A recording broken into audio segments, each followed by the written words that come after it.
نحمده ونصلي على رسوله الكريم اما بعد فاعوذ بالله من الشيطان الرجيم بسم الله الرحمن الرحيم رب اشرح لي صدري ويسر لي امري واحلل عقدة من لساني يفقهوا قولي۔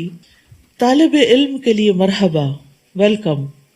صفوان بن اسال کہتے ہیں کہ میں نبی صلی اللہ علیہ وسلم کی خدمت میں حاضر ہوا اور آپ صلی اللہ علیہ وسلم اس وقت مسجد میں سرخ چادر سے سہارا لیے ہوئے تشریف رکھتے تھے۔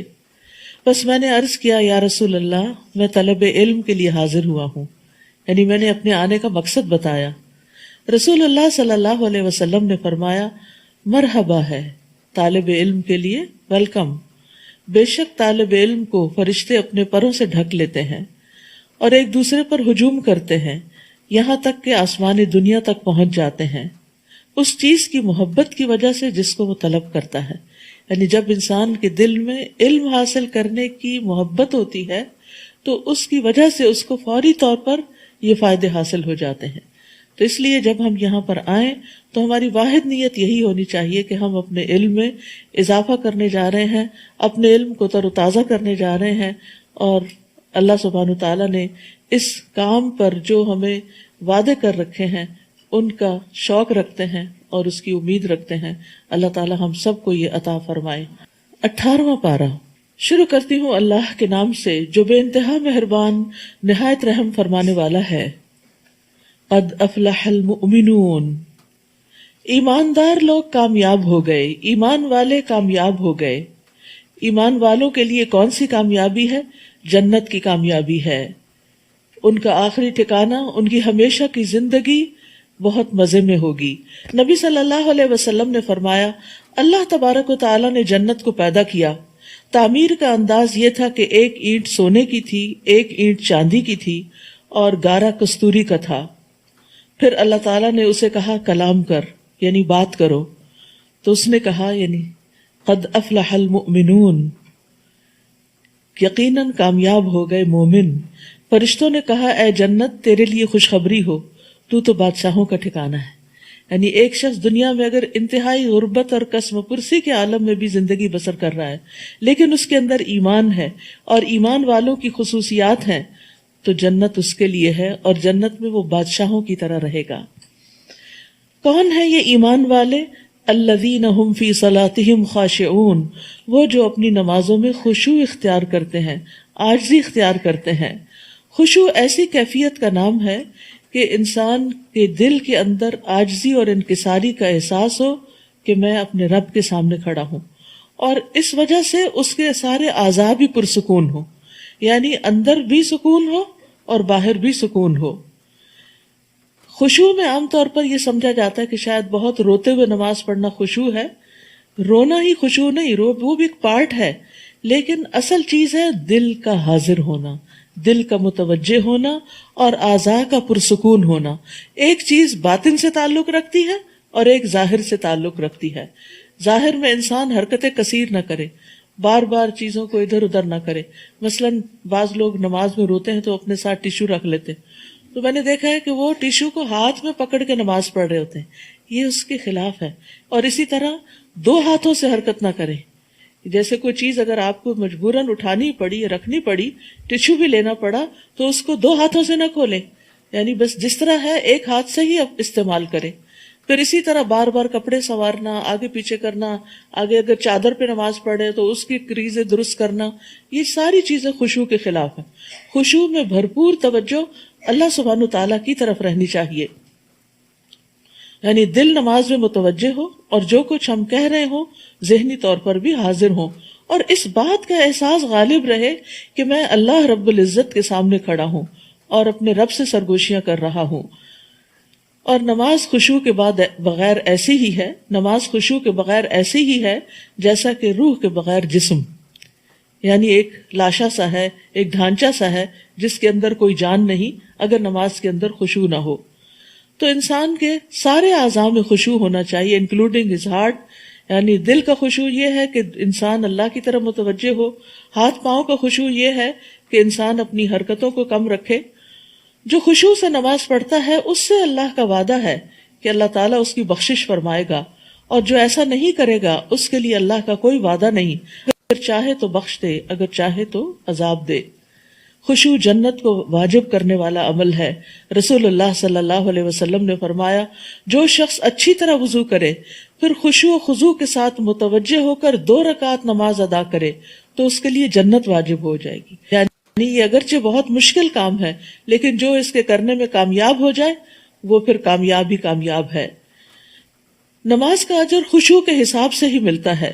رسول اللہ صلی اللہ علیہ وسلم نے فرمایا، بے شک بندہ نماز پڑھتا ہے اور ہر آدمی کا اجر مختلف ہوتا ہے، اور اس کے لیے اس کی نماز کا 10واں حصہ، 9واں حصہ، 8واں حصہ، 7واں حصہ، 6واں حصہ، 5واں حصہ، 4تھا حصہ، تہائی حصہ یا آدھا حصہ لکھا جاتا ہے۔ یعنی جتنے % خشوع ہوگا اتنے % ہی اس کا اجر لکھا جائے گا۔ اور نبی صلی اللہ علیہ وسلم نے یہ بھی فرمایا کہ اس امت سے سب سے پہلے خشوع اٹھا لیا جائے گا، حتیٰ کہ ان میں تمہیں ایک بھی خشوع والا آدمی نظر نہ آئے گا۔ تو اب اس کے لیے کیا کرنا چاہیے؟ انسان کو نماز کی طرف آنے سے پہلے نیت کرنی چاہیے کہ میں نے اطمینان کے ساتھ اللہ تعالیٰ کے حضور حاضر ہونا ہے، اور نماز کے دوران بھی بار بار اپنے آپ کو سکون کی طرف لانا ہے۔ جلدی نماز نہیں پڑھنی، جلدی کی نماز سکون کے بغیر نماز خشوع والی نماز نہیں ہوتی۔ اپنے نفس کو یہ یاد دلانا بار بار کہ تم کس کے حضور کھڑے ہو، کس سے سرگوشی کر رہے ہو۔ پھر اسی طرح جیسے سورۃ فاتحہ پڑھتے ہوئے اللہ تعالیٰ کے جواب کو ذہن میں رکھنا، جیسے الحمدللہ رب العالمین جب انسان کہتا ہے تو اللہ تعالیٰ 7 آسمانوں کے اوپر سے فرماتا ہے میرے بندے نے میری حمد کی۔ لیکن اگر ہم تیزی سے جواب کا انتظار ہی نہیں کرتے، اس پڑھے چلے جاتے، تو یہ خشوع کے خلاف ہے۔ انسان الرحمن الرحیم کہتا ہے تو اللہ تعالیٰ فرماتا ہے میرے بندے نے میری ثنا کی۔ جب تم کہتے ہو مالک یوم الدین تو اللہ تعالیٰ فرماتا ہے میرے بندے نے میری بزرگی بیان کی۔ کیا تم نہیں جانتے کہ جب تم کہتے ہو ایاک نعبد و ایاک نستعین تو اللہ تعالیٰ فرماتا ہے یہ میرے اور میرے بندے کے درمیان عہد و عہد ہے۔ کیا تم نہیں جانتے کہ جب تم کہتے ہو اہدنا الصراط المستقیم تو اللہ تعالیٰ فرماتا ہے یہ میرے بندے کے لیے ہے، میں نے اسے دے دیا جو اس نے مانگا۔ یعنی جب یہ دعا قبول ہوتی ہے جب اس سے پہلے ہم آرام سے نماز ادا کر رہے ہوں۔ تو بہرحال انسان جب اپنے آپ کو عاجز کرتے ہوئے اللہ کے حضور کہ وہ بادشاہ ہے میں اس کے سامنے کھڑا ہوں تو کافی حد تک انسان کے اندر خشوع پیدا ہوتا ہے۔ اور دوسرا یہ کہ دنیا کی چیزیں ہمیں بار بار یاد آتی ہیں تو سب سوچیں کہ یہ مچھر کے پر کے برابر بھی نہیں، میں اس کے بارے میں کیوں سوچ رہی ہوں، میں اپنے رب کی طرف کیوں نہ متوجہ رہوں۔ اللہ تعالی ہم سب کو نصیب کر دے۔ والذین هم عن اللغو معرضون، اور وہ جو بےہودہ باتوں سے دور رہتے ہیں۔ یاد رکھیے نماز میں خشوع تبھی آتا ہے جب انسان عام زندگی میں بےہودہ باتوں سے بچتا ہے۔ یعنی نماز سے پہلے کی جو کیفیت ہوتی ہے وہ نماز میں ریفلیکٹ کرتی ہے۔ اگر آپ نماز سے پہلے غصے کی حالت میں ہیں اور کسی کو ڈانٹ ڈپٹ کے آئے ہیں، یا نماز سے پہلے آپ نے کسی کو مارا ہے، یا اس سے پہلے آپ نے کوئی جھوٹ بولا ہے، تو سوال ہی پیدا نہیں ہوتا کہ آپ کی نماز میں خشوع پیدا ہو۔ اس کے لیے ضروری ہے کہ انسان اللہ تعالیٰ کی طرف راغب ہونے کے لیے اپنے آپ کو اور خصوصاً اپنی زبان کو اور اپنے ایکشنز کو لغو سے، بےہودہ فضول چیزوں سے بچائے۔ لغو وہ چیزیں ہوتی ہیں جن میں کوئی فائدہ نہیں ہوتا، تو جو شخص لغو سے بچتا ہے پھر وہ حرام سے بھی بچتا ہے، پھر وہ اس سے بڑے گناہوں سے بھی بچتا ہے۔ نبی صلی اللہ علیہ وسلم اللہ سبحانہ تعالیٰ کا ذکر کثرت سے کیا کرتے تھے، لا یعنی گفتگو نہیں کرتے تھے، نماز لمبی پڑھتے، خطبہ مختصر دیتے۔ اور اسلام کا حسن یہ ہے کہ ترکہ من حسن اسلام المرء ترکہ ما لا یعنیہ، کہ انسان بے فائدہ چیزوں کو چھوڑ دے۔ ایک نماز، حدیث میں آتا ہے ایک نماز کے بعد دوسری نماز کہ ان کے درمیان کوئی لغو علیین میں اندراج کا باعث ہے، یعنی انسان کے اعمال نامہ پر علیین میں درج ہوتا ہے اور وہ بلند لوگوں میں لکھا جاتا ہے۔ والذین هم للزکاۃ فاعلون، اور وہ جو زکوٰۃ ادا کرتے ہیں، مال کی زکوٰۃ بھی ادا کرتے ہیں اور اپنے نفس کا بھی تزکیہ، یعنی حصی اور معنوی دونوں اعتبار سے۔ والذین هم لفروجہم حافظون، اور وہ جو اپنی شرمگاہوں کی حفاظت کرتے ہیں، اپنی بیویوں اور کنیزوں کے جو ان کے قبضے میں ہوں، کیونکہ ان کے معاملے میں ان پر کوئی ملامت نہیں، البتہ ان کے سوا جو کوئی اور ذریعہ چاہے تو ایسے ہی لوگ حد سے بڑھنے والے ہیں۔ اور جو اپنی امانتوں اور اپنے عہد و پیمان کا پاس رکھتے ہیں۔ امانت اور عہد و پیمان، بار بار قرآن مجید میں عہد کا ذکر آتا ہے، جس سے اندازہ کر سکتے ہیں آپ کہ کتنا اہم ہے اپنی کمٹمنٹس کو نبھانا، کہ امانت اور عہد ہر اس کام کا مجموعہ ہے جو انسان اپنے ذمے لے لیتا ہے. یعنی کوئی بھی ڈیوٹی، کوئی بھی وعدہ، کوئی بھی بات جو آپ مان جاتے ہیں کہ ہاں میں کروں گا، خواہ وہ دین کا ہو یا دنیا کا. یہ نہیں کہ صرف دین کے کام میں کمٹمنٹ ہو اور دنیا کے کام آپ ایسے ویسے ہی کریں، نہیں، خواہ دین کا ہو یا دنیا کا ہو، قول ہو یا فعل ہو. اور یہ کہ لوگوں کے ساتھ مل جل کے رہتے ہوئے جو وعدے کیے جاتے ہیں یا ایک کانٹریکٹس ہوتے ہیں، جیسے شادی بھی ایک کانٹریکٹ ہے، وہ بھی ایک عہد ہے کہ شوہر بیوی اس بات کا عہد کرتے ہیں کہ ہم ایک دوسرے کے حقوق ادا کریں گے. تو ان تمام چیزوں کو پوری طرح ادا کرنا چاہیے، تب انسان جنت میں جانے کا اہل ہوتا ہے. کیونکہ یہ ساری خوبیاں اس کی بتائی جا رہی ہیں کہ جو جنت میں جانے والے ہیں. والذین هم علی صلواتہم یحافظون، اور وہ جو اپنی نمازوں پر محافظت کرتے ہیں. نمازوں کی حفاظت کا مطلب کیا ہے؟ کہ ان کو وقت پر ان کی شرائط کے ساتھ ادا کرتے ہیں. اب آپ دیکھیے کہ شروع میں بھی اور آخر میں بھی نماز کا ذکر کیا گیا. تو نماز کے آغاز میں خشوع کا ذکر ہے اور اختتام میں حفاظت کا ذکر ہے. یعنی عاجزی کے ساتھ نماز میں داخل ہوتے ہیں، ساری شرائط پوری کرتے ہوئے نماز ادا کر کے اس سے فارغ ہوتے ہیں. رسول اللہ صلی اللہ علیہ وسلم نے فرمایا 5 باتیں ہیں جو ان کو ایمان کے ساتھ بجا لایا جنت میں داخل ہوگا. جس نے 5 نمازوں کی حفاظت کی، ان کے وضو، رکوع اور سجود اور اوقات کے ساتھ، تو حفاظت میں یہ ساری چیزیں آتی ہیں. پھر رمضان کے روزے رکھے، بیت اللہ کا حج کیا، زاد راہ کی طاقت اگر ہو تو، اور خوش دلی کے ساتھ زکوٰۃ دی، تو ایسا شخص پھر جنت کا وارث ہے. اولئک ھم الوارثون، یہی لوگ ایسے وارث ہیں. الذین یرثون الفردوس ھم فیہا خالدون، جو فردوس کے مالک ہوں گے اور اس میں وہ ہمیشہ رہیں گے. تو یہ جتنی بھی صفات ہیں یہ واجبی صفات ہیں، جنت الفردوس میں داخل ہونے کے لیے لازمی صفات ہیں. یہ چوائس کی بات نہیں، آپشن نہیں ہے کہ آپ چاہیں تو یہ اپنا لیں اور چاہیں تو نہ. یہ آپ کے اندر لازمی طور پر ہونی چاہیے، کیونکہ جنت صرف مستحب کاموں سے ہی حاصل نہیں ہو سکتی کہ ہم اپنی پسند کے پک اینڈ چوز کر کے جو ایزی کام ہے وہ کر لیں اور ہم کہیں ہم بہت نیک ہیں اور فرائض چھوڑ دیں. تو ان سارے فرائض کا ادا کرنا ضروری ہے، جس میں انسان کی ذاتی حیا اور پھر اللہ تعالیٰ کے ساتھ حیا اور پھر اللہ کے آگے جھکنا اور تزکیے کے اوپر عمل کرنا، یہ ساری چیزیں ضروری ہیں. اور ہم نے انسان کو مٹی کے سط سے پیدا کیا. سط سے مطلب یہ کہ پوری زمین کی جو مٹی ہے اس کا خلاصہ جو تھا اس سے آدم علیہ السلام پیدا ہوئے تھے، جس میں جن کی اولاد میں پھر کالے، گورے اور ہر طرح کی رنگ و نسل کے لوگ شامل ہو گئے. تو یہ سط سے مراد پورا خلاصہ ہے. پھر ہم نے اسے ایک محفوظ مقام رحم مادر میں نطفہ بنا کر رکھا، پھر نطفہ کو لوتھڑا بنایا، پھر لوتھڑے کو بوٹی بنایا، پھر بوٹی کو ہڈیاں بنایا، پھر ہڈیوں پر گوشت چڑھایا، پھر ہم نے اسے ایک اور ہی مخلوق بنا کر پیدا کر دیا. بس بڑا بابرکت ہے اللہ جو سب بنانے والوں سے بہتر بنانے والا ہے. یعنی آدم علیہ السلام کی تخلیق کے بعد پھر انسان کی تخلیق کے یہ مراحل ہیں جن کا یہاں پر ذکر کیا گیا ہے کہ پھر نطفہ اور پھر علقہ اور پھر مضغہ اور پھر اس کو ہڈیاں اور پھر ہڈیوں پہ گوشت. یہ سب کچھ ماں کے پیٹ کے اندر اللہ کی قدرت کے ساتھ انجام پاتا ہے. ثم انکم بعد ذلک لمیتون، پھر اس کے بعد تمہیں ضرور مرنا ہوگا، پھر یقیناً تم قیامت کے دن دوبارہ اٹھائے جاؤ گے. یعنی یہ موت زندگی کا اختتام نہیں ہے، ابھی سفر جاری ہے، ابھی مرنے کے بعد پھر اٹھنا ہے. اور ہم نے تمہارے اوپر 7 طبقے آسمانوں کے پیدا کیے اور ہم اپنی مخلوق سے غافل نہیں. نیز ہم نے آسمان سے ایک خاص مقدار میں پانی اتارا جسے ہم نے زمین میں ٹھہرا دیا، اور بلا شبہ ہم اس کو لے جانے پہ بھی قادر ہیں، سارا ہی اڑا دیں اور زمین کی گہرائیوں میں اتار دیں کہ کوئی وہاں سے حاصل ہی نہ کر سکے. تو اللہ سبحانہ وتعالیٰ نے پانی کو ضرورت کے مطابق اتارا ہے، اور ہر سال جو بارش ہوتی ہے وہ اپنے خاص مقدار کے ساتھ ہوتی ہے، نہ اس میں کمی ہوتی ہے نہ اضافہ ہوتا ہے. اگر زیادہ ہو جائے تو آبادیاں تباہ ہو کے رہ جائیں، کم ہو جائے تو تباہی ہو جائے قحط اور فاقے کے ساتھ. تو یہ بھی اللہ تعالیٰ کی ایک نعمت ہے، اللہ کی رحمت ہے، اس کی قدرت کی علامت ہے کہ اس نے پانی کا یہ کنٹرول اپنے ہاتھ میں رکھا ہوا ہے. پھر ہم نے اس پانی سے کھجوروں اور انگوروں کے باغ پیدا کیے جن سے تمہیں بہت سے پھل حاصل ہوتے ہیں اور انہیں تم کھاتے ہو، اور اسی پانی سے طور سینا سے ایک درخت اگتا ہے جو روغن لیے ہوئے اگتا ہے. زیتون کے درخت کی طرف اشارہ ہے جس کا تیل بہت فائدہ مند ہے اور کھانے والوں کو سالن کا کام دیتا ہے.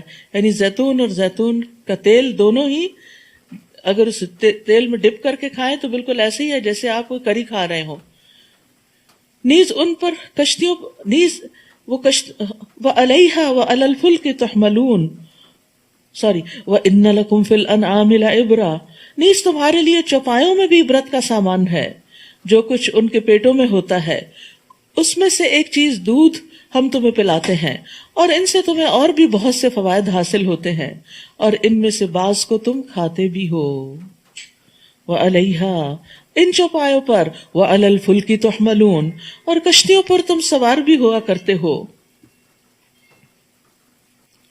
یعنی اللہ تعالیٰ نے دوہرے دوہرے فائدے تمہارے لیے رکھے کہ یہ جانور تمہارے لیے جہاں کھانے پینے کا سامان فراہم کرتے ہیں، گوشت اور دودھ، وہاں تمہاری سواری کے بھی کام آتے ہیں، جیسے اونٹ ہے، بیل ہے. وَلَقَدْ أَرْسَلْنَا نُوحًا إِلَىٰ قَوْمِهِ ہم نے نوح علیہ السلام کو اس کی قوم کی طرف بھیجا تو اس نے کہا اے میری قوم اللہ کی عبادت کرو جس کے بغیر تمہارا کوئی الہ نہیں، کیا تم ڈرتے نہیں؟ اس کی قوم کے جن سرداروں نے ماننے سے انکار کیا تھا وہ کہنے لگے یہ تو ہمارے ہی جیسا انسان ہے جو چاہتا ہے کہ تم پر برتری حاصل کرے، اور اگر اللہ چاہتا تو فرشتے نازل کرتا. یہ بات تو ہم نے اپنے آباء و اجداد کے وقتوں میں کبھی سنی ہی نہیں. یعنی من گھڑت باتیں، یعنی وہ بات نہیں ماننی جو پیغمبر خود بتا رہے ہیں اور خود سے ہی ان کے بارے میں آراء قائم کر لی. وہ تو ایسا آدمی ہے جسے جنون لاحق ہو گیا ہے، لہٰذا کچھ مدت اور انتظار کرو، شاید کہ وہ ٹھیک ہو جائے. انہی کی بات میں کنٹراڈکشن ہے. یعنی پہلے بتا رہے ہیں کہ وہ تو یہ بھی چاہتا ہے اور یہ بھی چاہتا ہے اور یہ بھی چاہتا ہے، اس کا مطلب بہت سمارٹ انسان ہے جو اپنے لیے بہت سی چیزیں چاہتا ہے، اور پھر خود ہی جھٹلا رہے ہیں کہ اس کو تو جنون لاحق ہے. تو جسے جنون لاحق ہو وہ اتنی سمجھداری کے فیصلے تو نہیں کرتا.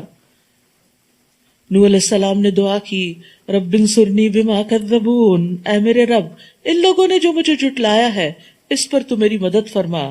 تب ہم نے نوح کی طرف وحی کی کہ ہماری نگرانی میں اور ہماری ہدایات کے مطابق ایک کشتی بناؤ. پھر جب عذاب کے لیے ہمارا حکم آ جائے اور تنور ابلنے لگے تو ہر قسم کے جوڑے سے 2 نر اور مادہ اس کشتی میں بٹھا لینا، اور اپنے گھر والوں کو بھی سوائے ان کے جن کے خلاف پہلے فیصلہ صادر ہو چکا، اور جن لوگوں نے ظلم کیا ہے ان کے بارے میں مجھ سے بات نہ کرنا کیونکہ وہ غرق ہو کر ہی رہیں گے. پھر جب تم اور جو تمہارے ہمراہ ہوں کشتی میں جم کر بیٹھ جاؤ تو کہنا سب تعریف اللہ کے لیے ہے جس نے ہمیں ظالم لوگوں سے نجات دی. الحمدللہ الذی نجانا من القوم الظالمین. تو دشمن کے نقصان پہنچنے سے سلامتی ملنے پر بھی اللہ کا شکر ادا کرنا چاہیے. وَقُلْ رَبِّ أَنزِلْنِي مُنزَلًا مُبَارَكًا وَأَنْتَ خَيْرُ الْمُنزِلِينَ. اور یہ بھی کہنا میرے رب مجھے برکت والی جگہ اتار. یعنی ہم اپنا گھر بار سب کچھ چھوڑ کے تو جا رہے ہیں ایک نامعلوم منزل کی طرف، جہاں جا کر ہماری کشتی ٹکے وہ جگہ اور وہ ٹھکانہ بھی ہمارے لیے بابرکت ہو جائے، اور تو سب سے بہتر اتارنے والا ہے. تو یہ منزل پر اترتے وقت کی دعا ہے. آپ کسی جگہ ٹریول کر کے جائیں، مثلاً یہاں پر آتے ہیں، داخل ہوتے وقت یہ پڑھ سکتے ہیں. کسی بھی نئی جگہ پر جب آپ جاتے ہیں، ایون اپنے گھر بھی جاتے ہیں تو برکت کی دعا کر سکتے ہیں. ان فی ذلک لآیات وان کنا لمبتلین.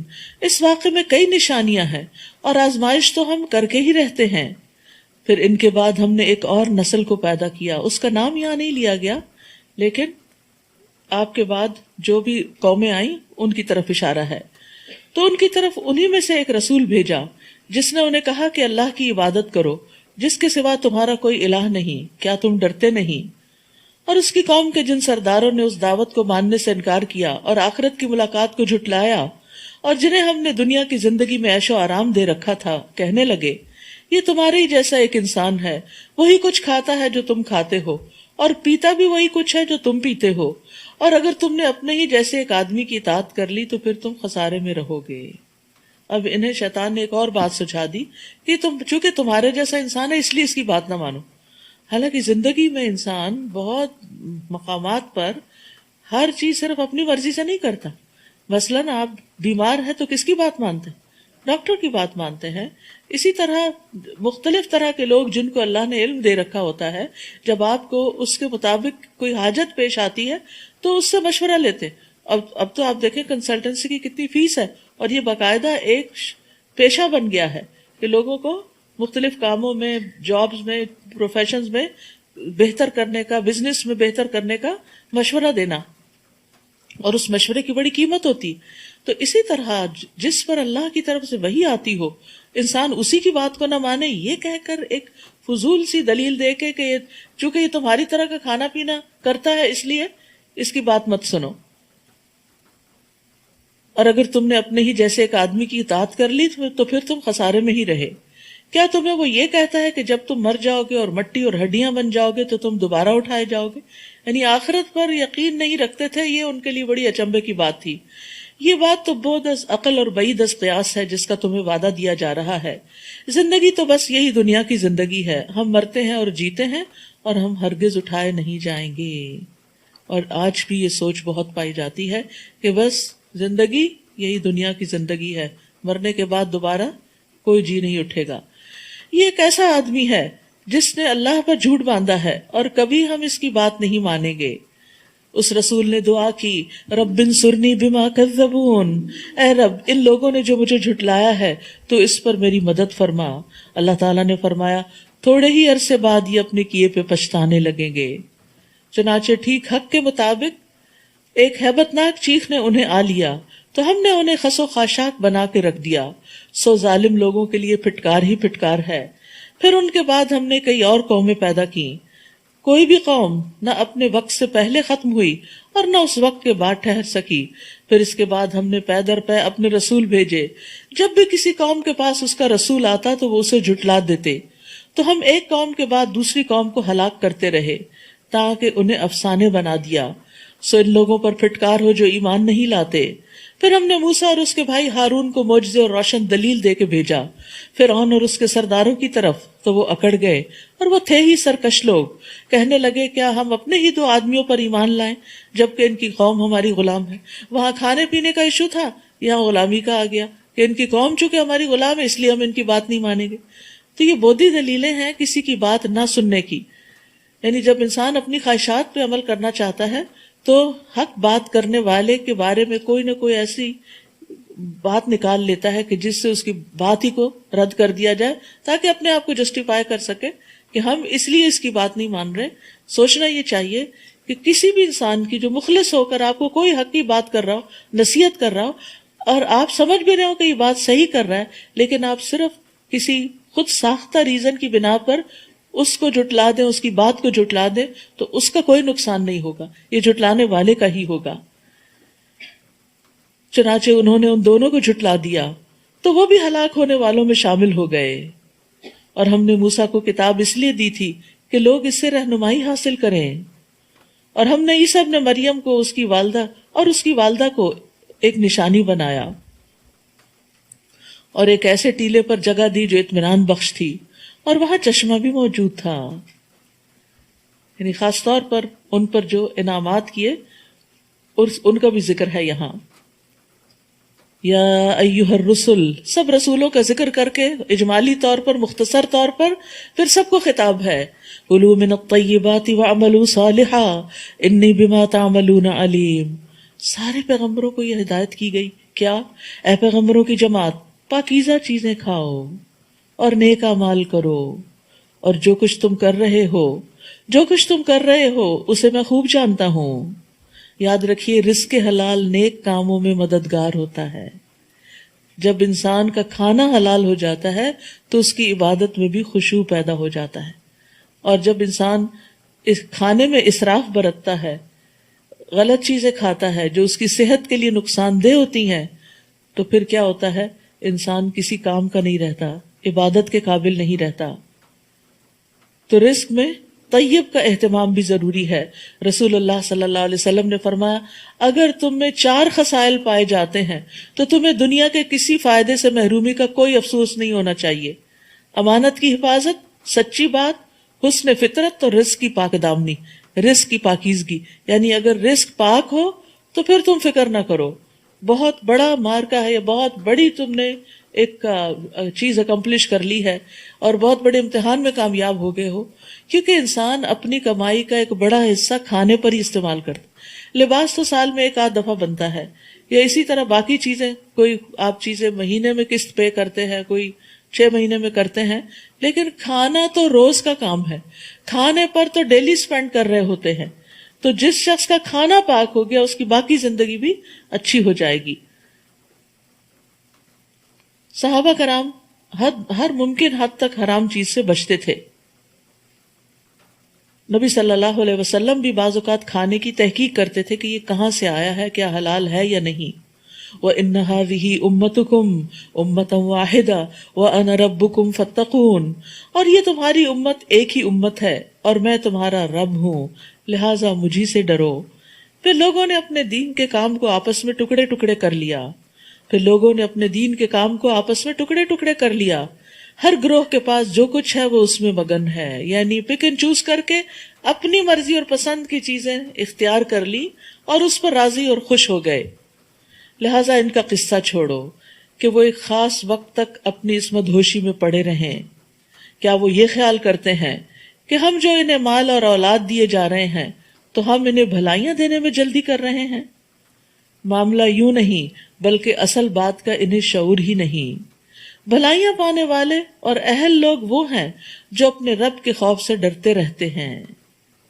یعنی کامیاب کون ہے، بھلائی پانے والے کون ہیں؟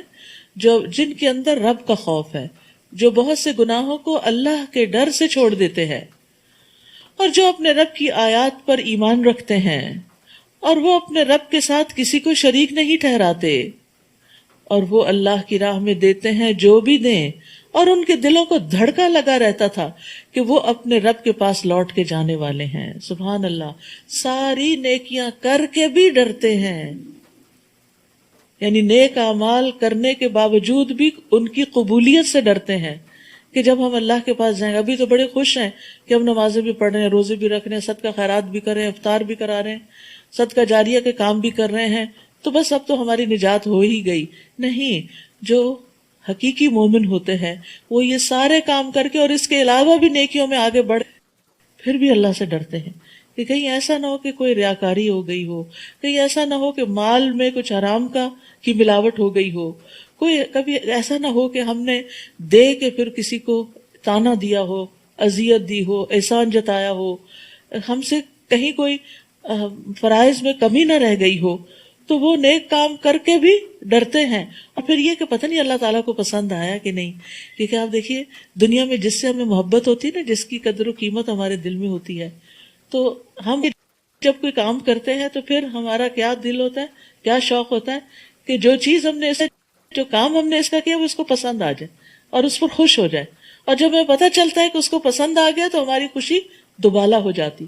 وَلِلَّهِ الْمَثَلُ الْأَعْلَىٰ، اور اللہ رب العزت تو پھر کائنات کا بادشاہ ہے، اس کے لیے کتنے سٹینڈرڈ کے کام کرنے چاہیے، کس کوالٹی کے کام کرنے چاہیے جو ہم واقعی اس میں کوتاہی کر جاتے۔ نمازوں کو ہی دیکھ لیں، باقی اعمال کو ہی دیکھ لیں، قرآن کی سمجھ ہی دیکھ لیں، کوئی ایک آیت اٹھا کے دیکھے اور اپنے آپ سے پوچھے کیا مجھے اس کی سمجھ ہے، یہاں کیا کہا جا رہا ہے۔ یعنی رات کو جب آپ امام صاحب کے پیچھے تراویح پڑھتے ہیں تو وقتاً فوقتاً جائزہ لیتے رہا کریں اپنا، کہ سمجھ آ رہی ہے نا، سمجھ آ رہی ہے، سمجھ آ گئی، اور اگر نہیں آئے تو پریشان ہوا کریں کہ مجھے اس کو سمجھنا ہے، کیونکہ اللہ تعالیٰ مجھ سے ہم کلام ہو رہے ہیں اور مجھے اللہ کی بات ہی سمجھ نہیں آ رہی، تو میں نے قرآن کا کیا حق ادا کیا۔ تو اس لیے بہت ضروری ہے کہ انسان نیک کام کر کے کبھی تکبر کا شکار نہ ہو۔ حضرت عائشہ فرماتی ہے کہ میں نے رسول اللہ صلی اللہ علیہ وسلم سے اس آیت کے بارے میں پوچھا، والذین یؤتون ما آتوا وقلوبہم وجلہ، اور جو دیتے ہیں جو کچھ دیتے ہیں اور ان کے دل اس سے ڈرے رہتے ہیں، اور ان کے دل اس سے ڈرتے ہیں کہ وہ اپنے رب کی طرف لوٹنے والے ہیں۔ عائشہ رضی اللہ عنہا نے عرض کیا، کیا یہ وہ لوگ ہیں جو شراب پیتے ہیں اور چوری کرتے ہیں؟ آپ نے فرمایا، اے صدیق کی بیٹی، نہیں، بلکہ اس سے مراد وہ لوگ ہیں جو روزے رکھتے ہیں، نماز پڑھتے ہیں، صدقہ دیتے ہیں، اور اس بات سے ڈرتے ہیں کہ کہیں ایسا نہ ہو کہ ان سے قبول نہ کیا جائے۔ یہی لوگ ہیں جو نیکیوں میں جلدی کرتے ہیں، کیونکہ وہ کیے ہوئے کو کافی نہیں سمجھتے، نیکیوں پر اتراتے نہیں، فخر کر کے بیٹھ نہیں جاتے کہ بہت ہو گیا اب انف، نو، ابھی تو اور بہت کچھ کرنا ہے اور آئندہ کے لیے منصوبے بناتے رہتے ہیں. اولئک یسارعون فی الخیرات وہم لہا سابقون. یہی لوگ ہیں جو نیک کاموں میں جلدی کرنے اور ایک دوسرے سے آگے نکل جانے کی کوشش کرتے ہیں. وہ یہ نہیں دیکھتے کہ کون کون نہیں کر رہا، وہ یہ دیکھتے کون کتنا کر رہا ہے تو مجھے اس سے بھی زیادہ کرنا ہے. ہم کسی کو اس کی طاقت سے زیادہ تکلیف نہیں دیتے، اور ہمارے پاس ایسی کتاب یعنی نامہ اعمال ہے جو ٹھیک ٹھیک بیان کر دے گا اور ان کی حق تلفی نہ ہوگی. یعنی حق کے ساتھ ساری باتیں کھول کے رکھ دے گا نامہ اعمال. بلکہ اس بات سے تو ان کے دل سخت غافل ہیں، اور اس غفلت کے علاوہ ان کے اور بھی کئی برے اعمال ہیں جو وہ کر رہے ہیں. کس بات سے غافل ہیں؟ کہ ہمارا اعمال نامہ تیار ہو رہا ہے اور پھر وہ ایک دن بولے گا. سبحان اللہ، یہ کتاب بول پڑے گی، انسان کے خلاف گواہی دے گی. انسان کہے گا میں نے تو یہ کام بھی کیا اور یہ بھی کیا، تو وہ کہے گی وہ تو تم نے کر کے ضائع کر دیا، وہ تو ہے ہی نہیں یہاں. تو اس وقت انسان کا کیا حال ہوگا؟ کبھی آپ نے اپنے پرس میں کوئی $10 بھی رکھے اور پھر دوبارہ دیکھیں اور وہاں نہیں تو کیا حال ہوتا ہے آپ کا؟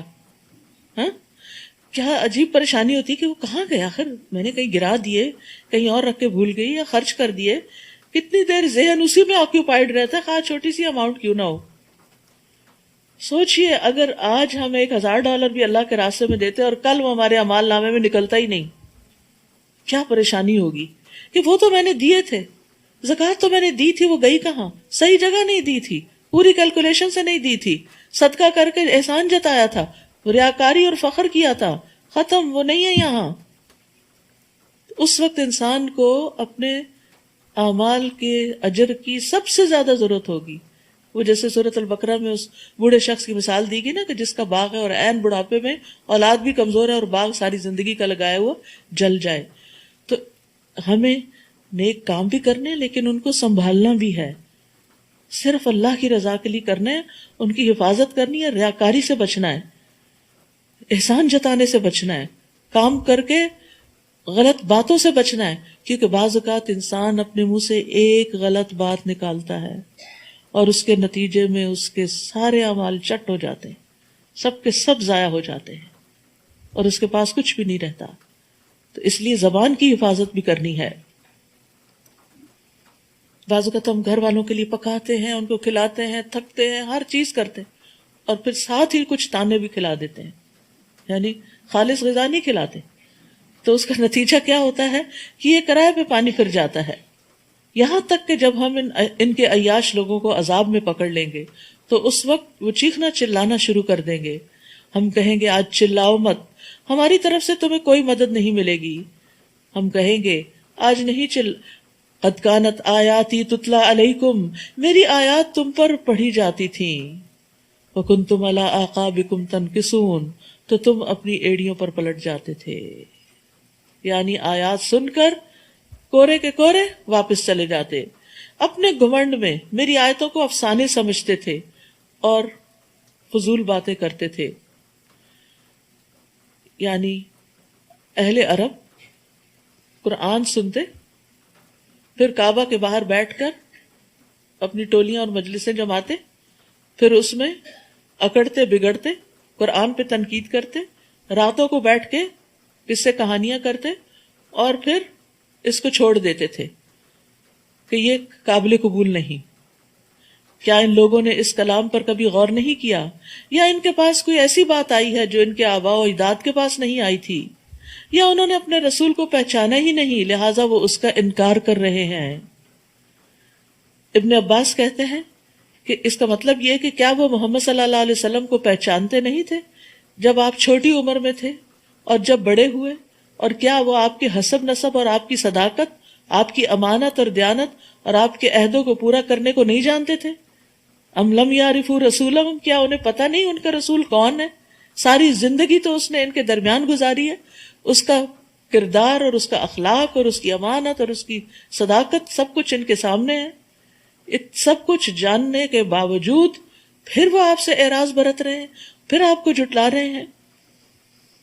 یا وہ یہ کہہ دیتے ہیں کہ اسے جنون ہے، جبکہ حقیقت یہ ہے کہ وہ ان کے پاس سچی بات لایا ہے، لیکن ان میں سے اکثر لوگ حق ہی کو پسند نہیں کرتے.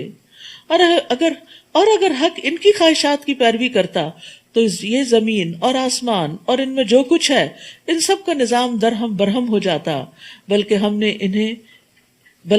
انہیں انہی کے لیے ذکر دیا ہے، مگر وہ اپنے اس ذکر سے منہ موڑ رہے ہیں۔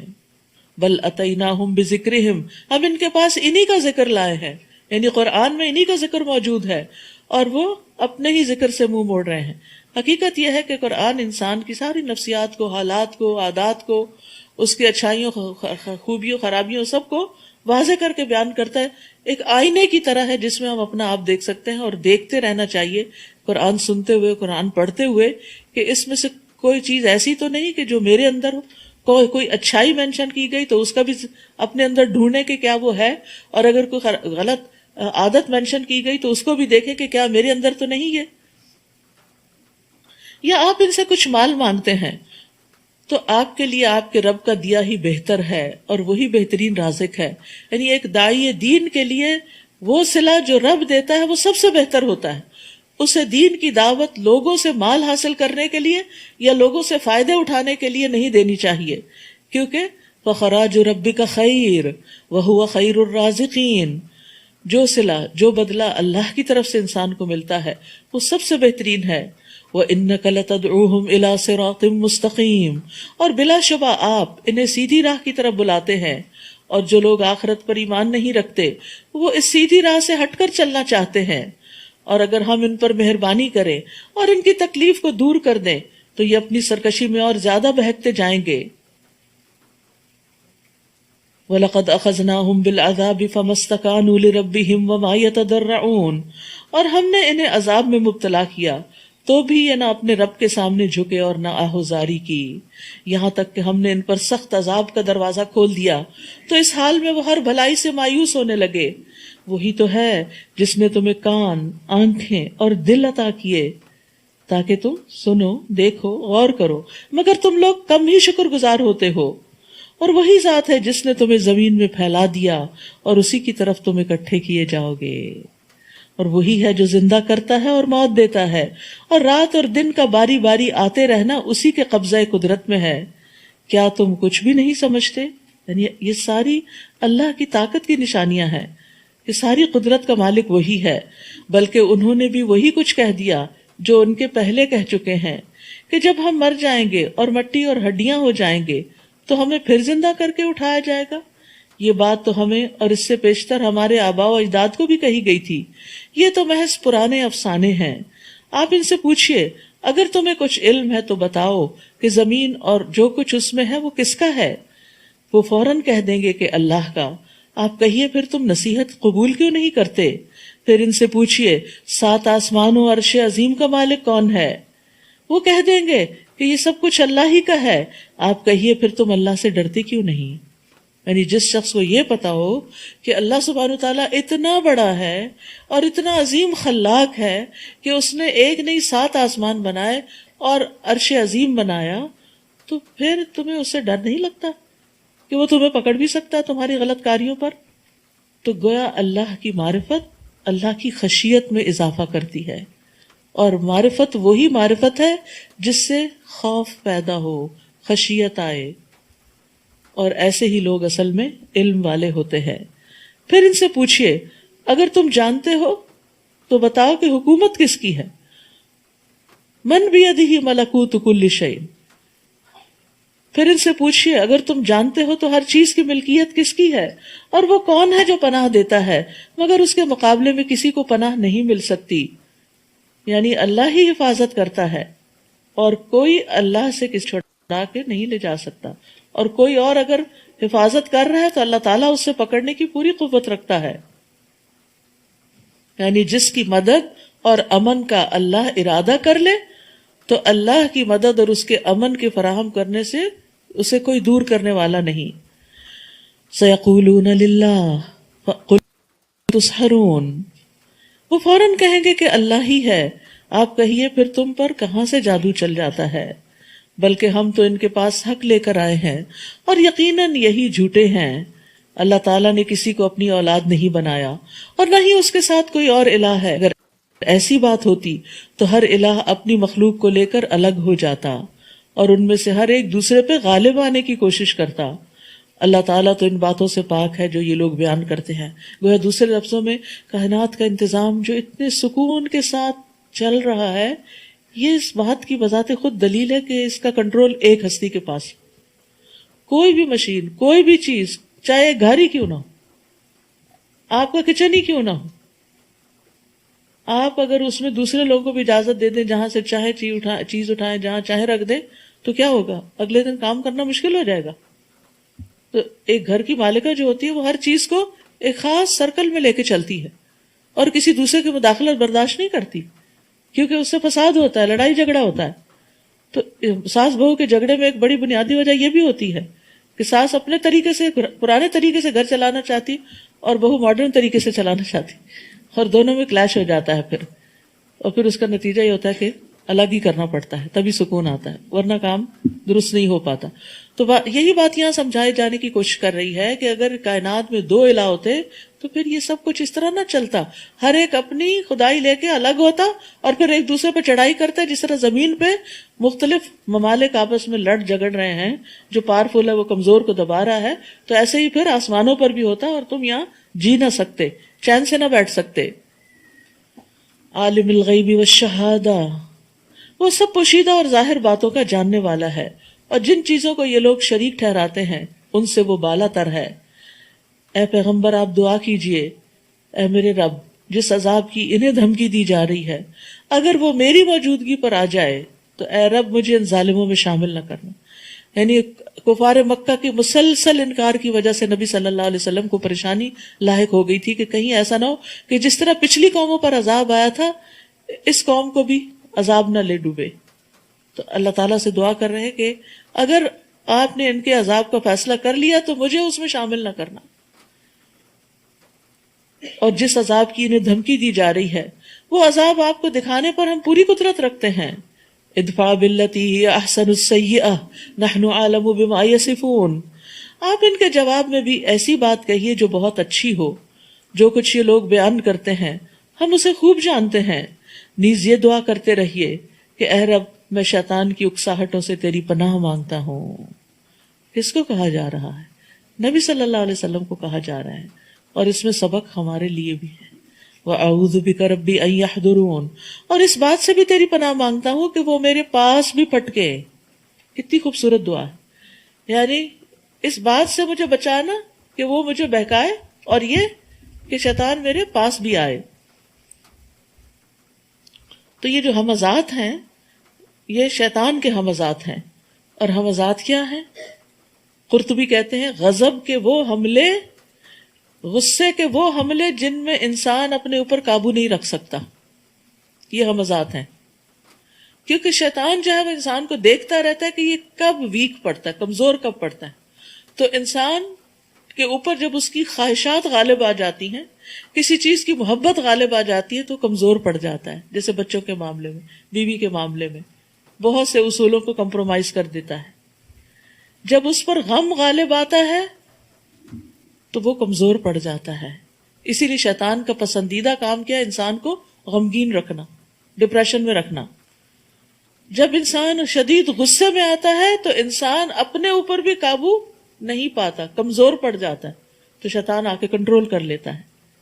تو اس لیے انسان کوشش کرے کہ ان انتہائی جذباتی لمحات میں، چاہے محبت ہو، غم ہو، خوشی ہو اور باقی جذبات ہوں، ان سب میں کمزور نہ پڑے. اللہ سے مدد مانگے اور شیطان کے حملوں سے بچے. اور شیطان کے حملوں سے بچنے کے لیے تعوذ بہترین چیز ہے. رسول اللہ صلی اللہ علیہ وسلم نے فرمایا جب آدمی کو غصہ آ جائے تو وہ کہے اعوذ باللہ، اس سے اس کا غصہ ختم ہو جائے گا. اللہ کی پناہ لے لیں. تعوذ پڑھنے کو معمولی نہ سمجھیں. غصے کی حالت میں ایک غلط بات انسان کی آخرت برباد کر سکتی ہے. زمزم بن جوش کہتے ہیں ایک مرتبہ مجھ سے ابو ہریرہ نے فرمایا اے یمامی، کسی آدمی کے متعلق یہ نہ کہنا کہ اللہ کی قسم اللہ تجھے ہرگز نہیں بخشے گا. کبھی یہ نہ کہنا یا اللہ تجھے جنت میں داخل نہیں کرے گا. میں نے عرض کیا ابو ہریرہ یہ تو ہم میں سے ہر شخص غصے کے وقت اپنے بھائی اور ساتھی سے کہہ دیتا ہے. کتنے ہی لوگ ہیں جو غصے میں آ کے کہہ دیتے ہیں تم جہنمی ہو، نعوذ باللہ، تمہاری اولاد جہنمی. فلاں جہنمی ہے، فلاں جہنمی ہے، یہ نہیں کہہ سکتے. اور یہ غصے ہی کے وقت انسان کے منہ سے، یہ غصے کے وقت ہی انسان کے منہ سے الفاظ نکلتے ہیں. تو اس شخص نے کہا کہ یہ تو ہم کہتے رہتے ہیں، جب غصہ آتا ہے تو ہم کہہ دیتے ہیں. انہوں نے فرمایا لیکن پھر تم کبھی نہ کہنا. میں نے نبی صلی اللہ علیہ وسلم کو فرماتے ہوئے سنا، بنی اسرائیل میں 2 آدمی تھے، ان میں سے ایک بڑا عبادت گزار تھا اور دوسرا اپنی ذات پر بڑی زیادتی کرتا تھا، یعنی گناہ گار تھا، لیکن دونوں ایک دوسرے کے دوست بنے ہوئے تھے. عبادت گزار ہمیشہ دوسرے کو گناہ کرتے ہوئے دیکھتا تو بھائی سے کہتا کہ چھوڑو، ان گناہوں کو چھوڑ دو. تو وہ کہتا یہ میرے اور میرے رب کا معاملہ ہے، یہ مجھ پہ چھوڑ دو، کیا تم مجھ پہ نگران بھیجے گے؟ جیسے عام طور پہ جواب دیتے ہیں لوگ. کہتے ہیں ایک دن اس نے اس کو گناہ کرتے دیکھا تو اس نے اس گناہ کو بہت کبیرہ گناہ سمجھا، بڑا عظیم سمجھا. عبادت گزار نے اس سے کہا تیری بربادی ہو، اسے چھوڑ دے. اس نے کہا میرے اور میرے رب کے معاملے کو مجھ پہ چھوڑ دو، کیا تم مجھ پہ نگران بھیجے گئے ہو؟ تو اس نے یہ کہہ دیا اللہ کی قسم اللہ تجھے کبھی نہیں بخشے گا، یعنی تم یہ جو حرکتیں کر رہے ہو تو تمہاری بخشش نہیں ہوگی، یا یہ کہ اللہ تجھے کبھی جنت میں داخل نہیں کرے گا. ان دونوں جملوں میں سے کوئی کہا. پھر اللہ نے ان دونوں کے پاس ملک الموت کو بھیج دیا اور اسی وقت ان دونوں کی روح قبض کر لی، دونوں کو مار دیا. دونوں رب کے سامنے حاضر ہوئے. اللہ نے گناہ گار سے فرمایا تو میرے رحم اور کرم کی وجہ سے جنت میں داخل ہو جا.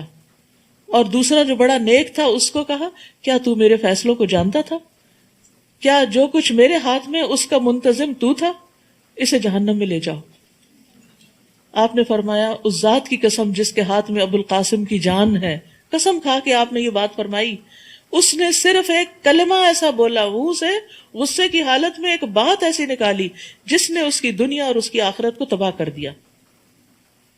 تو بعض اوقات ہم غصے میں بڑی بڑی سخت باتیں کہہ جاتے ہیں اور پھر بعد میں کہتے سوری میں غصے میں تھی. نہیں، ایسا نہ ہو کہ سارے اعمال برباد ہو جائیں.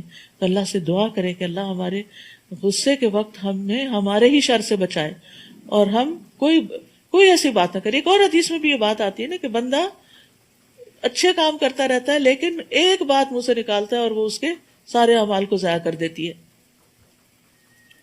حتی اذا جاء احدهم الموت قال رب ارجعون. یہ لوگ اپنی کارستانیوں میں لگے رہیں گے یہاں تک کہ ان میں سے جب کسی کو موت آئے گی تو کہے گا اے رب مجھے دنیا میں واپس بھیج دے جسے میں چھوڑ آیا ہوں، امید ہے کہ اب میں نیک عمل کروں گا. موت کے وقت ہر انسان کی حسرت ہوگی واپس جاؤں، کچھ اچھے کام کر لوں. اور آج وقت ہے اور آج ہم کچھ کرتے نہیں، اس وقت کو لغویات میں ضائع کر دیتے ہیں.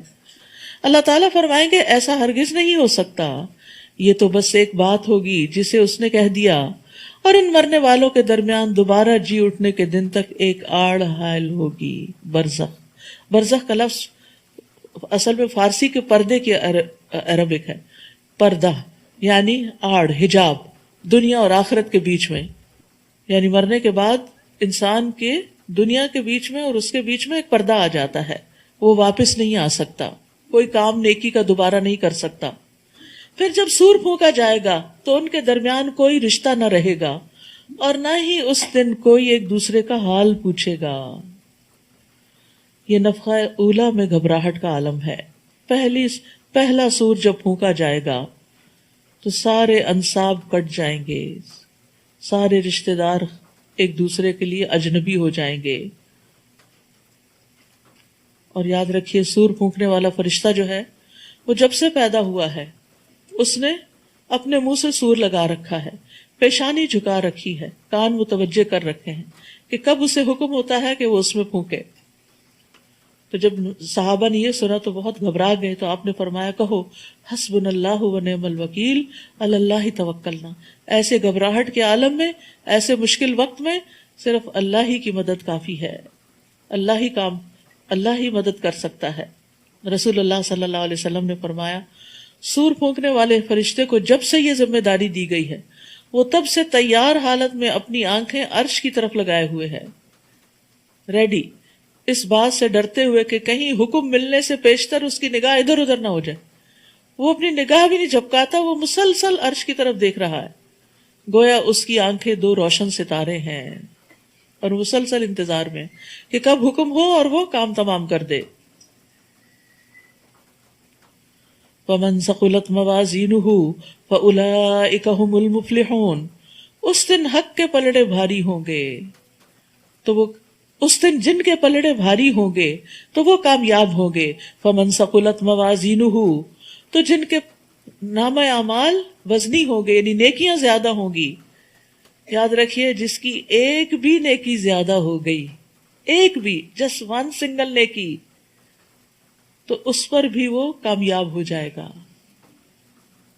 حتیٰ کہ قرطبی کی ایک روایت میں آتا ہے کہ صوابہ کے انڈے کے یعنی صوابہ جو جوہ کا انڈا ہوتا ہے، شاید آنکھ سے نظر بھی نہیں آتا، اتنی بھی نیکی اگر کسی کی زیادہ ہوگی تو وہ کامیاب ہو جائے گا. تو اس لیے دنیا میں چھوٹی سے چھوٹی نیکی کرتے وقت بھی بخل نہیں کرنا چاہیے، کرتے جانا چاہیے. یعنی جب بھی وقت ہو تسبیحات، اذکار، یعنی نیکی کا جو حالات کے مطابق، سچویشن کے مطابق موقع ہو وہ کر لے انسان، یا کسی کو تکلیف سے بچانے کا موقع ہو تو تکلیف سے بچائے. تو یہ ساری چیزیں انسان کے نامہ اعمال میں درج ہو رہی ہیں، اور اس دن ایک نیکی کے لیے بھی انسان ترس رہا ہوگا. وَمَنْ خَفَّتْ مَوَازِينُهُ، اور جن کے پلڑے ہلکے ہوں گے تو یہی وہ لوگ ہیں جنہوں نے اپنے آپ کو خسارے میں رکھا، نیکیوں کی طرف توجہ ہی نہیں کی، وہ ہمیشہ جہنم میں رہیں گے. تلفح وجوہہم النار وہم فیہا کالحون، جہنم کی آگ ان کے چہروں کو جھلس دے گی اور ان کے جبڑے باہر نکلے ہوں گے. یعنی جب آگ چہرے پہ پڑے گی تو جلد سکڑ جائے گی، اور جس طرح وہ سری، بھنی ہوئی سری دیکھیے کہ اس کے وہ دانت نکل آتے ہیں، ایسے ہی جبڑے باہر نکل آئیں گے سکڑ کے چہرہ. انہیں کہا جائے گا کیا تم پر میری آیات نہیں پڑھی جاتی تھی تو تم انہیں جھٹلا دیا کرتے تھے، یعنی ان پر ایمان نہیں لاتے تھے، ان کے مطابق عمل نہیں کرتے تھے. وہ کہیں گے اے ہمارے رب، ہم پر ہماری بدبختی غالب آ گئی تھی اور ہم واقعی گمراہ لوگ تھے. بدبختی کیا ہے؟ کہ ہماری لذتیں اور خواہشات ہم پہ غالب آ گئیں اور ہم انہی کے پیچھے چلتے رہے. ربنا اخرجنا منہا فإن عدنا فإنا ظالمون، اے رب ہمیں اس آگ سے نکال، اگر ہم دوبارہ ایسا قصور کریں تو واقعی ہم ظالم ٹھہرے. قال اخسؤوا فیہا ولا تکلمون، اللہ تعالیٰ فرمائے گا مجھ سے دور ہی رہو اور اسی آگ میں پڑے رہو اور مجھ سے بات بھی نہ کہو، مجھ سے کوئی بات مت کرو. اللہ تعالیٰ ان سے کلام بھی نہیں کرنا چاہے گا. ان کا اتنا بڑا کیا جرم ہوگا جس کی وجہ سے اتنا شدید غضب نازل ہوگا ان پر. فرمایا انہو کان فریق من عبادی یقولون ربنا آمنا فاغفر لنا وارحمنا وانت خیر الراحمین، کہ جب میرے کچھ بندے یہ کہتے تھے کہ اے ہمارے رب ہمیں بخش دے، ہم پہ رحم فرما کیونکہ تو ہی سب سے بہتر رحم کرنے والا ہے. فاتخذتموہم سخریا، تو تم لوگ ان کا مذاق اڑاتے تھے. اللہ کی طرف رجوع کرنے والوں، دعائیں کرنے والوں کا تم مذاق کرتے تھے، حتیٰ کہ ان کے ساتھ اس مشغلے نے تمہیں میری یاد بھی بھلا دی اور تم ان پر ہنسا کرتے تھے.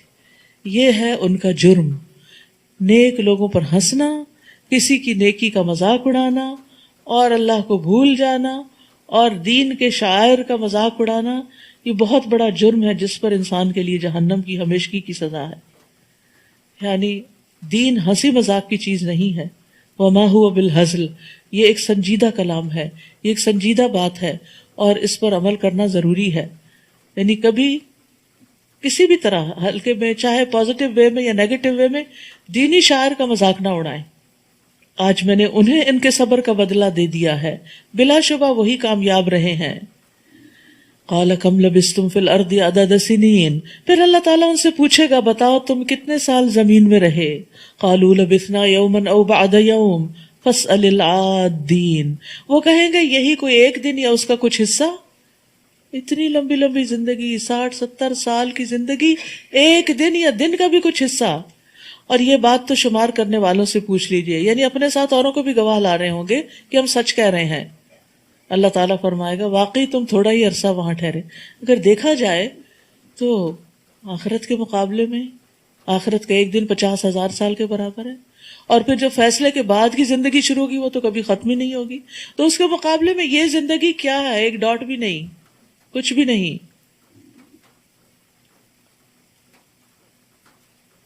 کیا تم نے یہ سمجھ رکھا تھا کہ ہم نے تمہیں بیکار ہی پیدا کر دیا اور تم ہمارے ہاں لوٹ کر نہیں آؤ گے، تمہیں واپس نہیں آنا؟ فتعالی اللہ الملک الحق، بس اللہ بہت بلند شان والا ہے، وہی حقیقی بادشاہ ہے، اس کے علاوہ کوئی الہ نہیں، وہی عرش عظیم کا مالک ہے۔ اور جو شخص اللہ کے ساتھ کسی اور کو الہ پکارتا ہے جس کی اس کے پاس کوئی دلیل نہیں، تو اس کا حساب اس کے رب کے ذمہ ہے، ایسے کافر کبھی کامیاب نہ ہوں گے۔ تو اللہ تعالیٰ نے اس سورت کے شروع میں بھی مومنین کا ذکر کیا، ان کی فلاح کا، اور آخر میں کافروں کی فلاح نہ ہونے کا ذکر کیا۔ قد افلح المؤمنون سے شروع ہوا اور اختتام کس پہ ہو رہا ہے؟ انہ لا یفلح الکافرون وقل رب اغفر وارحم وانت خیر الراحمین، اور آپ اللہ سے دعا کیجئے، اے میرے رب مجھے بخش دے اور مجھ پہ رحم فرما، تو ہی سب رحم کرنے والوں سے اچھا رحم کرنے والا ہے۔ سورۃ النور۔ شروع کرتی ہوں اللہ کے نام سے جو بے انتہا مہربان نہایت رحم فرمانے والا ہے۔ سورۃ انزلناہا، یہ ایک سورت ہے جسے ہم نے نازل کیا ہے۔ اللہ نے پورا قرآن نازل کیا ہے، لیکن یہاں خاص طور پر اس سورت کے نزول کی اہمیت کی وجہ سے اس کا ذکر کیا گیا۔ وفرضناہا، اور ہم نے اس کو فرض کے درجے میں رکھا ہے، یعنی اس میں جو احکامات ہم نے نازل کیے ہیں ان احکامات پر عمل کرنا لازم ہے۔ وَأَنزَلْنَا فِيهَا آيَاتٍ بَيِّنَاتٍ، اور اس میں واضح آیات نازل فرمائی ہیں، لَعَلَّكُمْ تَذَكَّرُونَ، تاکہ تم سبق حاصل کرو۔ کیا ہیں وہ احکامات، کیا ہیں وہ واضح آیات؟ زانی عورت ہو یا مرد، ان میں سے ہر ایک کو 100 درے لگاؤ، اور اگر تم اللہ اور آخرت کے دن پر ایمان رکھتے ہو تو اللہ کے دین کے معاملے میں تمہیں ان دونوں میں سے کسی پر بھی ترس نہیں آنا چاہیے، اور مسلمانوں میں سے ایک گروہ ان کی سزا کے وقت موجود ہونا چاہیے۔ چونکہ ہمارا دین نسب کی بھی حفاظت کرتا ہے اور حیا کا ہمیں حکم دیتا ہے، اس لیے اس نے زنا کو حرام قرار دیا ہے، کیونکہ اس سے انسانوں کے حسب نسب میں خلط ملط ہو جاتے ہیں۔ نبی صلی اللہ علیہ وسلم نے فرمایا، زنا جب آدمی زنا کرتا ہے، زانی جس وقت زنا کرتا ہے تو وہ مومن نہیں ہوتا۔ یہ ایسا کبیرہ گناہ ہے جس کی وجہ سے انسان کا ایمان رخصت ہو جاتا ہے، اور اگر اللہ نہ کرے کوئی اس حال میں مر جائے تو گویا ایمان سے خالی دنیا سے گیا۔ ابن عباس کہتے ہیں، زنا کرتے ہوئے زانی سے ایمان کا نور اٹھا لیا جاتا ہے۔ زنا کا انجام بھی بہت برا ہے۔ رسول اللہ صلی اللہ علیہ وسلم نے فرمایا، میرے پاس 2 آدمی آئے اور انہوں نے میرا بازو پکڑا اور مجھے ایک دشوار گزار پہاڑ کے پاس لے گئے، تو وہاں کچھ لوگ تھے جو بری طرح پھولے ہوئے تھے اور ان سے بیت الخلاء کی طرح غلیظ بو آ رہی تھی۔ میں نے پوچھا، یہ کون ہیں؟ انہوں نے کہا، یہ زانی مرد اور زانی عورتیں ہیں۔ یعنی جو زنا کرے اور توبہ کیے بغیر مر جائے، اس کا پھر آخرت میں یہ انجام ہے۔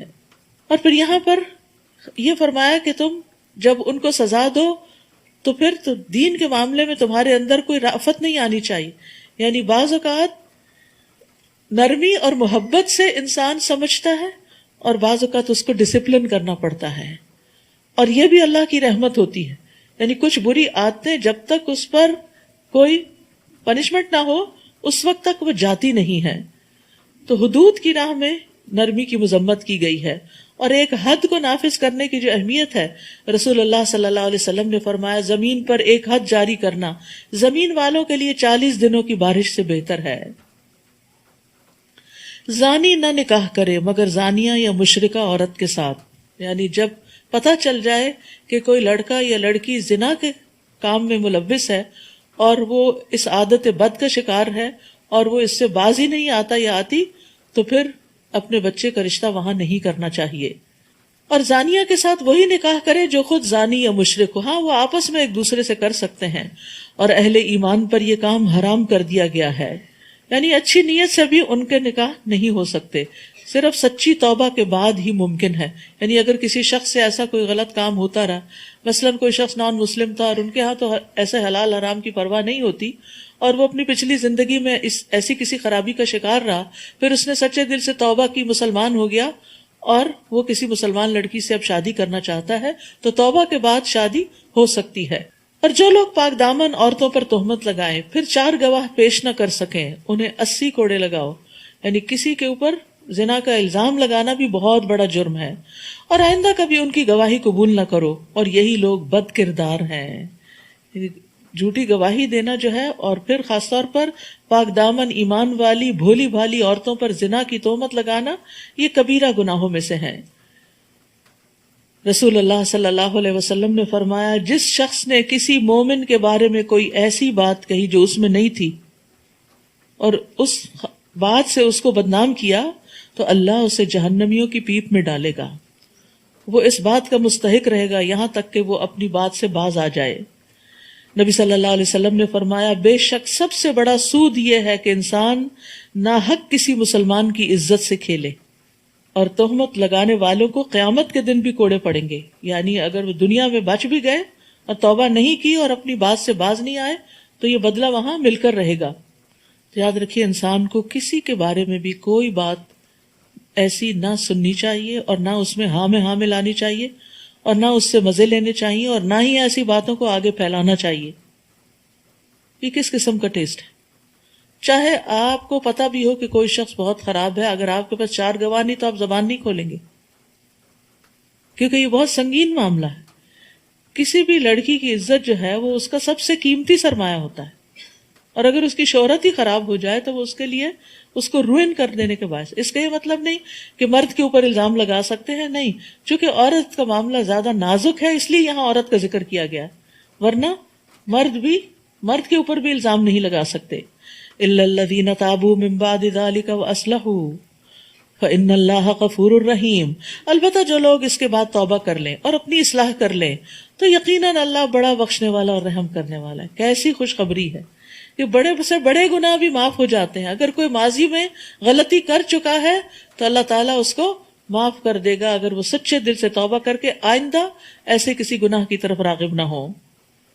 تو یہ تو تھا دیگر لوگوں کا معاملہ، لیکن بعض اوقات ایک مرد اپنے ہی گھر میں اپنی بیوی کو خود اپنی آنکھوں سے کسی کے ساتھ برا کام کرتے ہوئے دیکھتا ہے، لیکن اس کے پاس 4 گواہ نہیں، تو اب وہ کیا کرے؟ فرمایا، اور جو لوگ اپنی بیویوں پر تہمت لگائیں اور ان کے اپنے سوا ان کے پاس کوئی گواہ بھی نہ ہو، تو ان میں سے ایسے شخص کی شہادت یوں ہوگی کہ وہ 4 دفعہ اللہ کی قسم کھا کر گواہی دے کہ وہ سچا ہے۔ یعنی پھر وہ 4 مرد لانے کے بجائے 4 قسمیں کھائے، اور 5ویں دفعہ یوں کہے گا کہ اگر وہ جھوٹا ہو تو اس پر اللہ کی لعنت ہو، اور اس عورت جس پر الزام لگایا گیا ہے اس سے سزا یوں ٹل سکتی ہے کہ وہ 4 دفعہ اللہ کی قسم کی گواہی دے کر اللہ کی قسم کھا کے گواہی دے کہ وہ خامند جھوٹا ہے، اور 5ویں دفعہ یوں کہے کہ اگر مرد یعنی اس کا خامند سچا ہو تو مجھ پر اللہ کا غضب نازل ہو، اور اگر تم پر اے مسلمانوں اللہ کا فضل اور اس کی رحمت نہ ہوتی تو یہ معاملہ تم پہ بڑا پیچیدہ ہو جاتا ہے۔ اور اللہ تعالیٰ بڑا التفات فرمانے والا اور حکیم ہے کہ جس نے معافی کا یہ قاعدہ مقرر کر دیا۔ اب آیت 11 سے آنورڈز واقع افک سے متعلق آیات ہیں۔ نبی صلی اللہ علیہ وسلم ایک غزوے پر تشریف لے گئے جس میں حضرت عائشہ آپ کے ساتھ تھی۔ حضرت عائشہ نے اپنی بہن سے ایک ہار مستعار لے کر زیب و زینت کے لیے پہنا ہوا تھا، تو اس سے پتہ چلتا ہے کہ سفر میں بھی خواتین اپنا زیور ساتھ لے جا سکتے۔ بہرحال وہاں پر جب واپس آ رہے تھے تو ایک جگہ سارے لشکر نے پڑاؤ ڈالا، اور حضرت عائشہ جو تھی وہ رفع حاجت کے لیے اپنے ہودج سے باہر نکل کے کہیں ذرا دور گئیں، تو وہاں واپسی پہ انہوں نے دیکھا ان کا ہار گم گیا ہے، تو وہ اس کو ڈھونڈتے ڈھونڈتے جب واپس پہنچی تو اتنے میں لشکر کوچ کر چکا تھا۔ اب وہ جس جگہ تھی وہیں بیٹھی رہی، تو جو پیچھے حضرت صفوان بن معطل جو تھے ان کی ڈیوٹی تھی کہ قافلے کے پیچھے چھٹی ہوئی چیزیں جو ہیں وہ لیتے ہوئے مدینہ پہنچے، تو انہوں نے دیکھا کہ یہاں تو حضرت عائشہ بیٹھی ہیں، کیونکہ پردے کے احکام نازل ہونے سے پہلے وہ ان کو دیکھ چکے تھے، تو انہوں نے انا للہ و انا الیہ راجعون پڑھا، اپنا اونٹ پاس کھڑا کیا اور اس پر ان کو سوار کیا، اور اس کے بعد راستہ بھر ان سے کوئی بات نہیں کی۔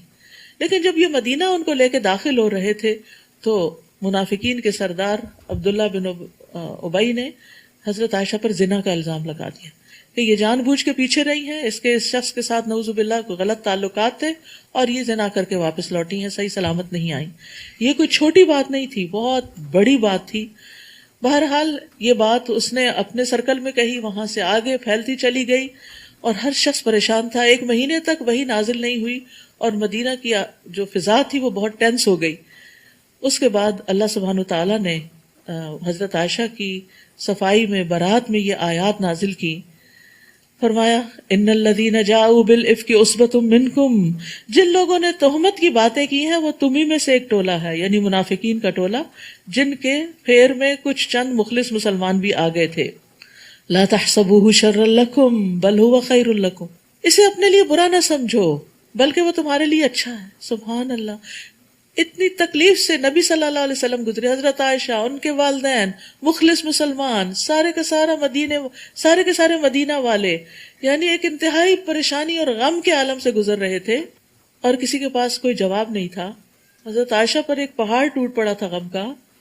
اللہ سبحانہ وتعالیٰ اتنے شدید غم اور تکلیف کے واقعے کو بھی کہتے ہیں اس میں بھی خیر ہے. سبحان اللہ. تو پھر اس سے کم چھوٹی چھوٹی تکلیفوں پر تو انسان کا اگر پازیٹیو ایٹیٹیوڈ ہو اور کہ اس میں بھی خیر ہے، اس سے بھی کچھ فائدہ ہی ہو جائے گا، اس سے میرے گناہ جھڑ جائیں گے، اس سے مجھے میرے اندر کچھ میچورٹی آ جائے گی، یہ چیز میرے ایکسپیرینس اور لرننگ میں اضافہ کر رہی ہے. کیونکہ ہر واقعہ ہر وہ چیز ایکسپیرینس جس سے انسان گزرتا ہے وہ اس کے اندر ایک میچورٹی کا نیکسٹ لیول لے کر آتا ہے. تو اس واقعے کو بھی کہا یہ بھی اس میں بھی خیر ہے، کیونکہ اس میں حضرت عائشہ کے بارے میں پھر برات نازل ہوئی، آیات باقاعدہ نازل ہوئی جو قیامت تک پڑھی جائیں گی، اور اللہ تعالیٰ نے ان کو عزت بخشی، اور بہتان لگنے کی وجہ سے ان کا ثواب بہت زیادہ ہو گیا. اور اس میں عام مومنوں کے لیے بھی نصیحت تھی کہ ایسے واقعات میں کیا کرتے ہیں. اور پھر یہ کہ بہتان لگانے والوں پر حد بھی جاری ہوئی، تو یہ کہ اسلام کا قانون بھی سامنے آ گیا. فرمایا اسے تم اپنے لیے برا نہ سمجھو، وہ تمہارے لیے بہتر ہے. جس نے اس میں جتنا حصہ لیا اتنا ہی گناہ کمایا. ایک دفعہ یہ ذکر کیا تو اتنا، 2 دفعہ یا 10 دفعہ، جتنا جس نے اس کو پروپیگیٹ کیا اتنا ہی گناہ کمایا. اور ان میں سے جو شخص اس تہمت کے بڑے حصے کا ذمہ دار بنا، یعنی عبداللہ بن ابی، اس کے لیے عذاب عظیم ہے. استغفر اللہ. سوچتے ہو منافقین یہ آیات سن کے بھی نہیں پگھلتے تھے. سچ ہی قرآن کہتا ہے کہ لا یشعرون لا یفقہون، ان کو شعور ہی نہیں، سمجھ ہی نہیں. اگر انسان کے اندر سمجھ ہو تو اس کو اشارہ بھی کافی ہوتا ہے.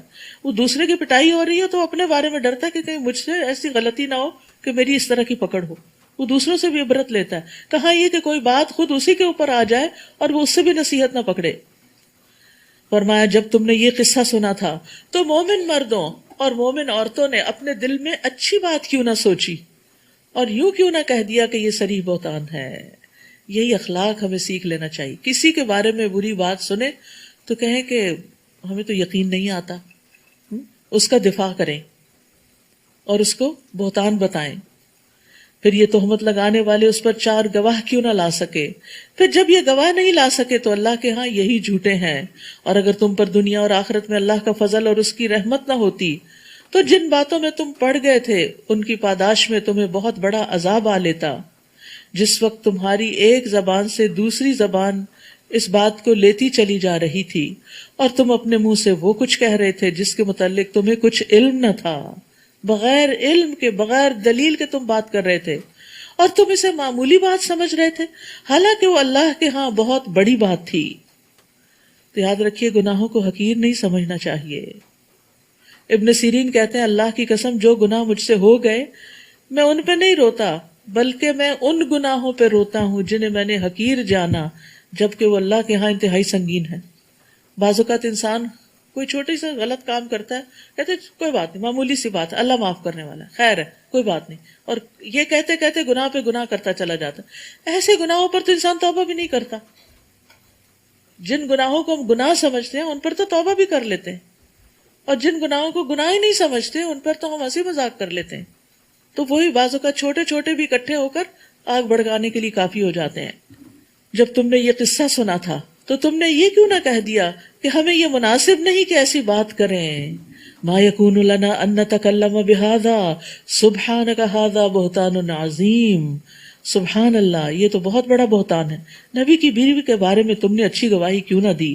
اللہ تمہیں نصیحت کرتا ہے کہ اگر تم مومن ہو تو آئندہ ایسی حرکت کبھی نہ کرنا. اللہ تمہیں واضح ہدایات دیتا ہے اور وہ سب کچھ سننے والا اور وہ سب کچھ جاننے والا، حکمت والا ہے.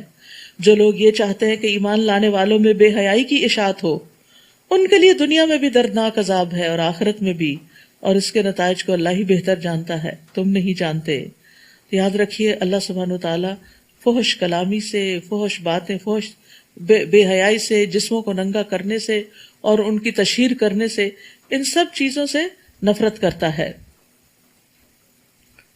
رسول اللہ صلی اللہ علیہ وسلم نے فرمایا اللہ بے حیائی پسند نہیں کرتا، بے حیا سے اور بے حیائی کی تلاش کرنے والے سے بغض رکھتا ہے، اور قیامت اس وقت تک قائم نہیں ہوگی جب تک ہر طرف فحش اور بتکلف فحش گوئی عام نہ ہو جائے۔ استغفر اللہ۔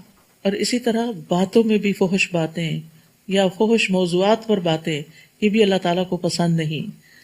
رسول اللہ صلی اللہ علیہ وسلم نے فرمایا بے شک بے حیائی اور بتکلف فحش گوئی کا اسلام سے کوئی تعلق نہیں، اور اسلام کے اعتبار سے لوگوں میں سب سے اچھا شخص وہ ہے جس کا اخلاق سب سے عمدہ ہو۔ بعض لوگ بڑی ننگی گالیاں دیتے ہیں، وہ بھی اسی میں شامل ہو جاتا ہے۔ تو انسان کو اپنی زبان پہ کنٹرول رکھنا چاہیے، غصے میں کبھی بھی بےہودہ بات نہیں کرنی چاہیے۔ اور اگر تم پر اللہ کا فضل اور اس کی رحمت شامل حال نہ ہوتی تو اس کے برے نتائج تمہارے سامنے آ جاتے، اور اللہ تعالیٰ یقیناً بڑا مہربان اور نہایت رحم کرنے والا ہے۔ اے ایمان والو، شیطان کے نقش قدم پر نہ چلو، اور جو شخص شیطان کے قدموں پر چلے گا تو وہ تو بے حیائی اور برے کاموں کا ہی حکم دے گا، اور اگر تم پر اللہ کا فضل اور اس کی رحمت شامل حال نہ ہوتی۔ اب یہ بات بار بار کہی جا رہی کہ نازک معاملات میں اللہ ہی نے تمہیں سنبھالا ہے، تو تم میں سے کبھی کوئی پاک صاف نہ رہ سکتا تھا، مگر اللہ جسے چاہے پاک سیرت بنا دیتا ہے۔ تو پاک دامنی اللہ سے مانگنی چاہیے، اور اللہ سب کچھ سننے والا اور جاننے والا ہے۔ اب جب یہ واقعہ ہو گیا تو الزام لگانے والوں میں ایک مصطح بن اساسہ بھی تھے، جو حضرت ابوبکر کے قریبی رشتہ دار تھے، مسکین مہاجر شخص تھے جن کے پاس اپنا کوئی آمدنی کا ذریعہ نہیں تھا، تو حضرت ابوبکر نے ان کا وظیفہ لگایا ہوا تھا، ان کی مدد کرتے تھے۔ جب آپ کو پتہ چلا کہ انہوں نے ہی آپ کی بیٹی پر الزام لگانے میں حصہ لیا ہے تو انہوں نے قسم کھا لی کہ میں آئندہ اس کی مدد نہیں کروں گا۔ لیکن پھر کیا ہوا؟ اللہ سبحانہ وتعالیٰ نے آیت نازل کر دی، اور تم میں سے آسودہ حال لوگوں کو یہ قسم نہیں کھانی چاہیے کہ وہ قرابت داروں، مسکینوں اور اللہ کی راہ میں ہجرت کرنے والوں کو کچھ صدقہ وغیرہ نہ دیں گے، انہیں چاہیے کہ ان کو معاف کر دیں۔ سبحان اللہ، اتنا بڑا قصور کہ جو دل کو پارا پارا کر دے اس کو بھی معاف کر دو، اور خاص طور پر اس کی پچھلی زندگی کی نیکی کو دیکھ لو کہ اس نے کبھی تم پر کوئی احسان کیا تھا۔ یہاں پر اس خاص طور پر حضرت مصطح کے مہاجر فی سبیل اللہ ہونے کا ذکر کیا گیا کہ اگرچہ غلطی ہو گئی، انسان تھے، غلطی ہو گئی، لیکن ان کی قربانیاں بھی ہیں، انہیں چاہیے کہ وہ ان کو معاف کر دیں اور ان سے درگزر کریں۔ کیا تم یہ پسند نہیں کرتے کہ اللہ تمہیں معاف کر دے؟ الا تحبون ان یغفر اللہ لکم، اور اللہ بڑا بخشنے والا اور رحم کرنے والا ہے۔ یعنی اگر تم معاف کر دو گے تو اللہ تمہیں معاف کر دے گا، اور جس طرح کا تم درگزر کرو گے اسی طرح کا درگزر اللہ تعالیٰ کرے گا۔ اور یہ بردبار انسان کی صفت ہوتی ہے کہ جب اسے قدرت حاصل ہو تو انتقام نہ لے بلکہ درگزر سے کام لے۔ اور یاد رکھیے معاف کرنے میں ہی سکون ہے اور اطمینان ہے۔ فضیل بن ایاس کہتے ہیں جب کوئی شخص تم سے کسی اور کی شکایت کرے، فلاں نے میرے ساتھ یہ ظلم کیا، یہ ظلم کیا، تو اسے کہو میرے بھائی اسے معاف کر دو، کیونکہ معاف کرنا تقویٰ کے زیادہ قریب ہے۔ اگر وہ کہے میرا دل معاف نہیں کر سکتا، میں تو بدلہ لوں گا جیسے اللہ نے مجھے حکم دیا ہے، تو پھر اسے کہو کہ اگر تم صحیح بدلہ لے سکتے ہو تو لے لو، ورنہ معافی کے دروازے کی طرف پلٹو، کیونکہ وہ بہت وسعت والا دروازہ ہے، اور جو معاف کر دے اور اصلاح کر دے تو اس کا اجر اللہ کے ذمہ ہے۔ معاف کرنے والا تو رات کو اپنے بستر پہ آرام سے سو جاتا ہے، اور بدلہ لینے والا دن رات متفکر رہتا ہے، دن رات خون کھولتا رہتا ہے اس کا۔ حدیث میں آتا ہے نبی صلی اللہ علیہ وسلم نے فرمایا درگزر کیا تمہیں عزت بخشے گا۔ سبحان اللہ، کتنی بڑی خوشخبری ہے۔ معاف کر دیا کرو، اس سے تمہاری عزت بڑھے گی۔ یعنی لوگ تمہیں گرانا چاہتے ہیں، اللہ تمہیں اٹھا دے گا۔ معاف کرنے سے عزت میں اضافہ ہی ہوتا ہے، اور جو اللہ کے لیے تواضع اختیار کرتا ہے اللہ اس کو بلندی عطا فرماتا ہے۔ نبی صلی اللہ علیہ وسلم نے فرمایا جو بندہ کسی کے ظلم کو معاف کرے گا اللہ تعالیٰ قیامت کے دن اس کی عزت بڑھا دے گا۔ سبحان اللہ۔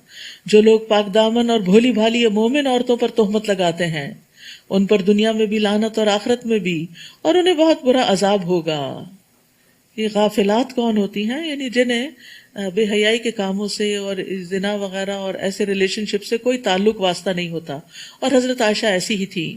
جس دن ایسے مجرموں کی اپنی زبانیں، ہاتھ اور پاؤں ان کے کرتوتوں کے متعلق گواہی دیں گے انہی کے خلاف، اس دن اللہ انہیں وہ بدلہ دے گا جس کے وہ مستحق ہیں، اور وہ جان لیں گے کہ اللہ ہی حق ہے، سچ کو سچ کر دکھانے والا ہے۔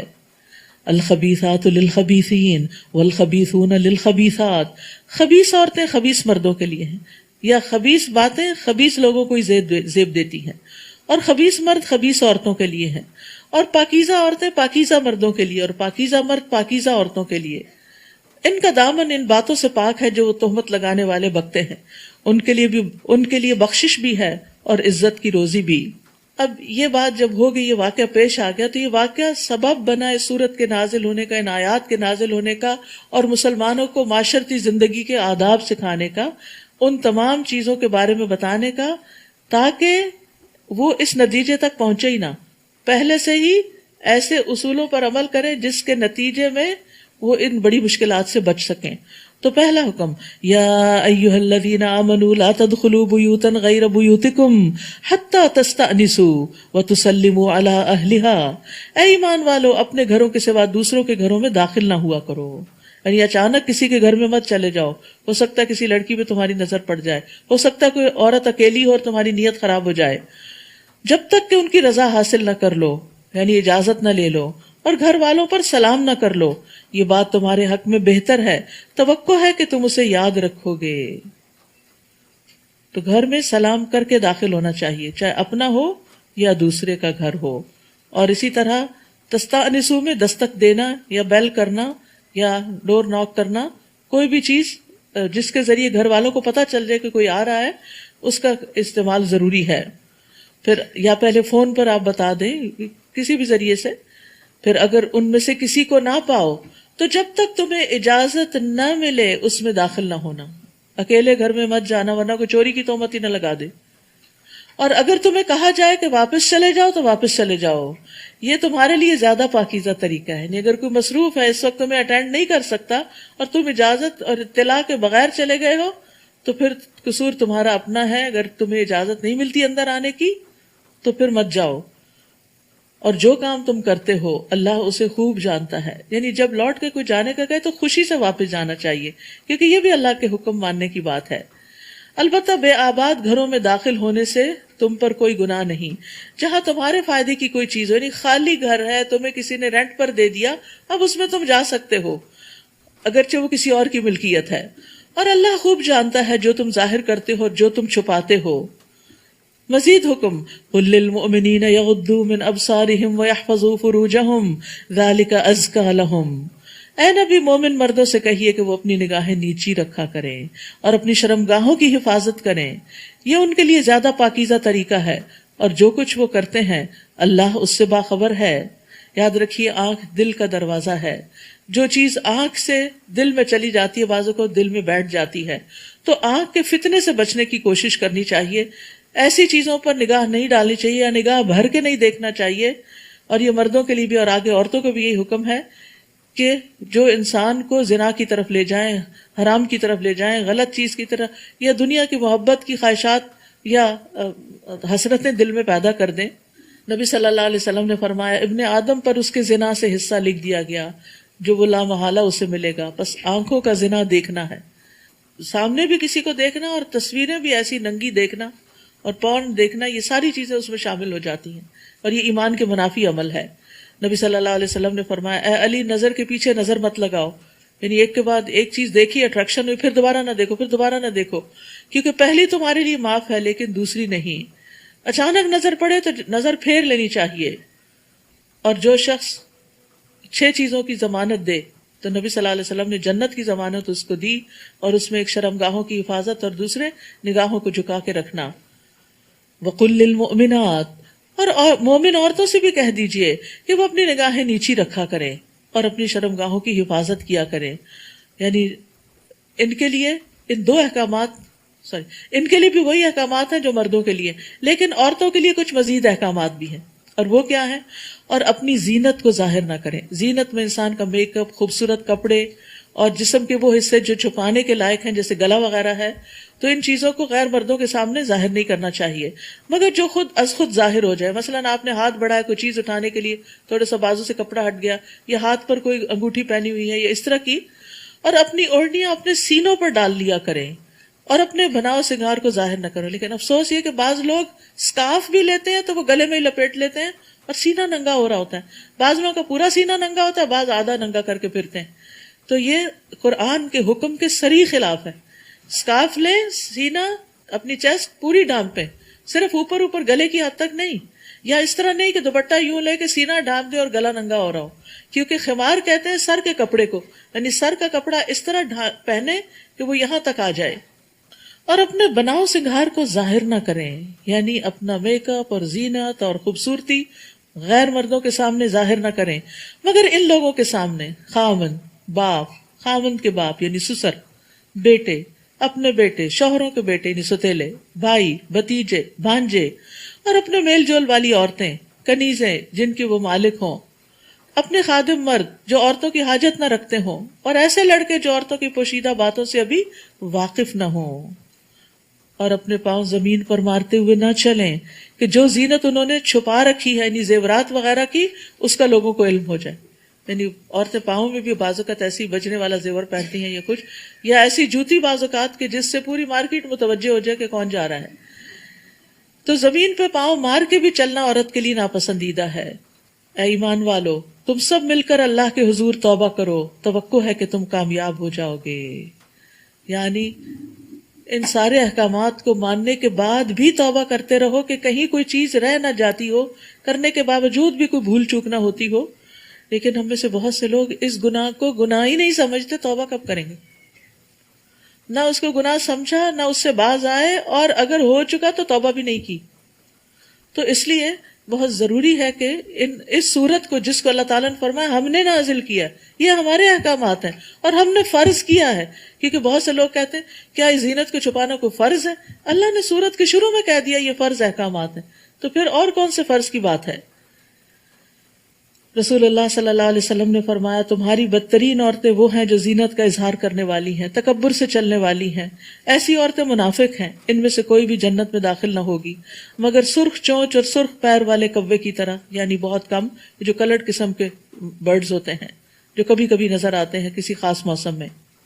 تو یہاں توبہ کا وجوب بھی ہے کہ نیک اعمال کرنے کے باوجود اور برائیوں سے بچنے کے باوجود بھی انسان کو توبہ کرتے رہنا چاہیے. نبی صلی اللہ علیہ وسلم دن میں 70 سے 100 بار توبہ کرتے تھے، استغفار کرتے تھے. حالانکہ آپ کے تو اگلے پچھلے سارے گناہ معاف کر دیے گئے تھے، بلکہ آپ تو معصوم عن الخطا تھے. مزید احکامات: اور تم میں سے جو لوگ مجرد ہیں یعنی اکیلے ہیں، سنگل ہیں، ان کے نکاح کر دو تاکہ زنا کی طرف نہ جائیں. اور اپنے لونڈی غلاموں کے بھی جو نکاح کے قابل ہوں، اگر وہ محتاج ہیں تو اللہ انہیں اپنی مہربانی سے غنی کر دے گا، اور اللہ بڑی وسعت والا اور جاننے والا ہے. یعنی رشتہ ملنے پر نکاح میں تاخیر نہیں کرنی چاہیے. نبی صلی اللہ علیہ وسلم نے حضرت علی سے کہا کہ 3 چیزوں میں تاخیر نہ کرو: نماز جب وقت ہو جائے، جنازہ جب حاضر ہو جائے، اور اکیلا سنگل کہ نکاح میں جب اس کا ہم پلہ رشتہ مل جائے. اور نکاح کشادگی کا باعث ہے. یعنی اگر بچوں کے حالات بہت زیادہ اچھے بھی نہیں تو بھی نکاح سے انشاءاللہ دونوں مل کے جب گھر بنائیں گے تو برکت ہو جائے گی. تو اس لیے ہم سب کو سوچنا چاہیے کہ جب بچے جوان ہو جائیں تو ان کی شادی کی فکر کرنی چاہیے، اور بلا وجہ چھوٹی چھوٹی باتوں کا بہانہ کر کے تاخیر نہیں کرنی چاہیے کہ ابھی پڑھ رہے ہیں، ابھی جاب نہیں ہے، ابھی فلاں نہیں. انشاءاللہ وقت کے ساتھ ساتھ سارے کام ہوتے جائیں گے. نکاح ان چیزوں میں حائل تھوڑی ہے.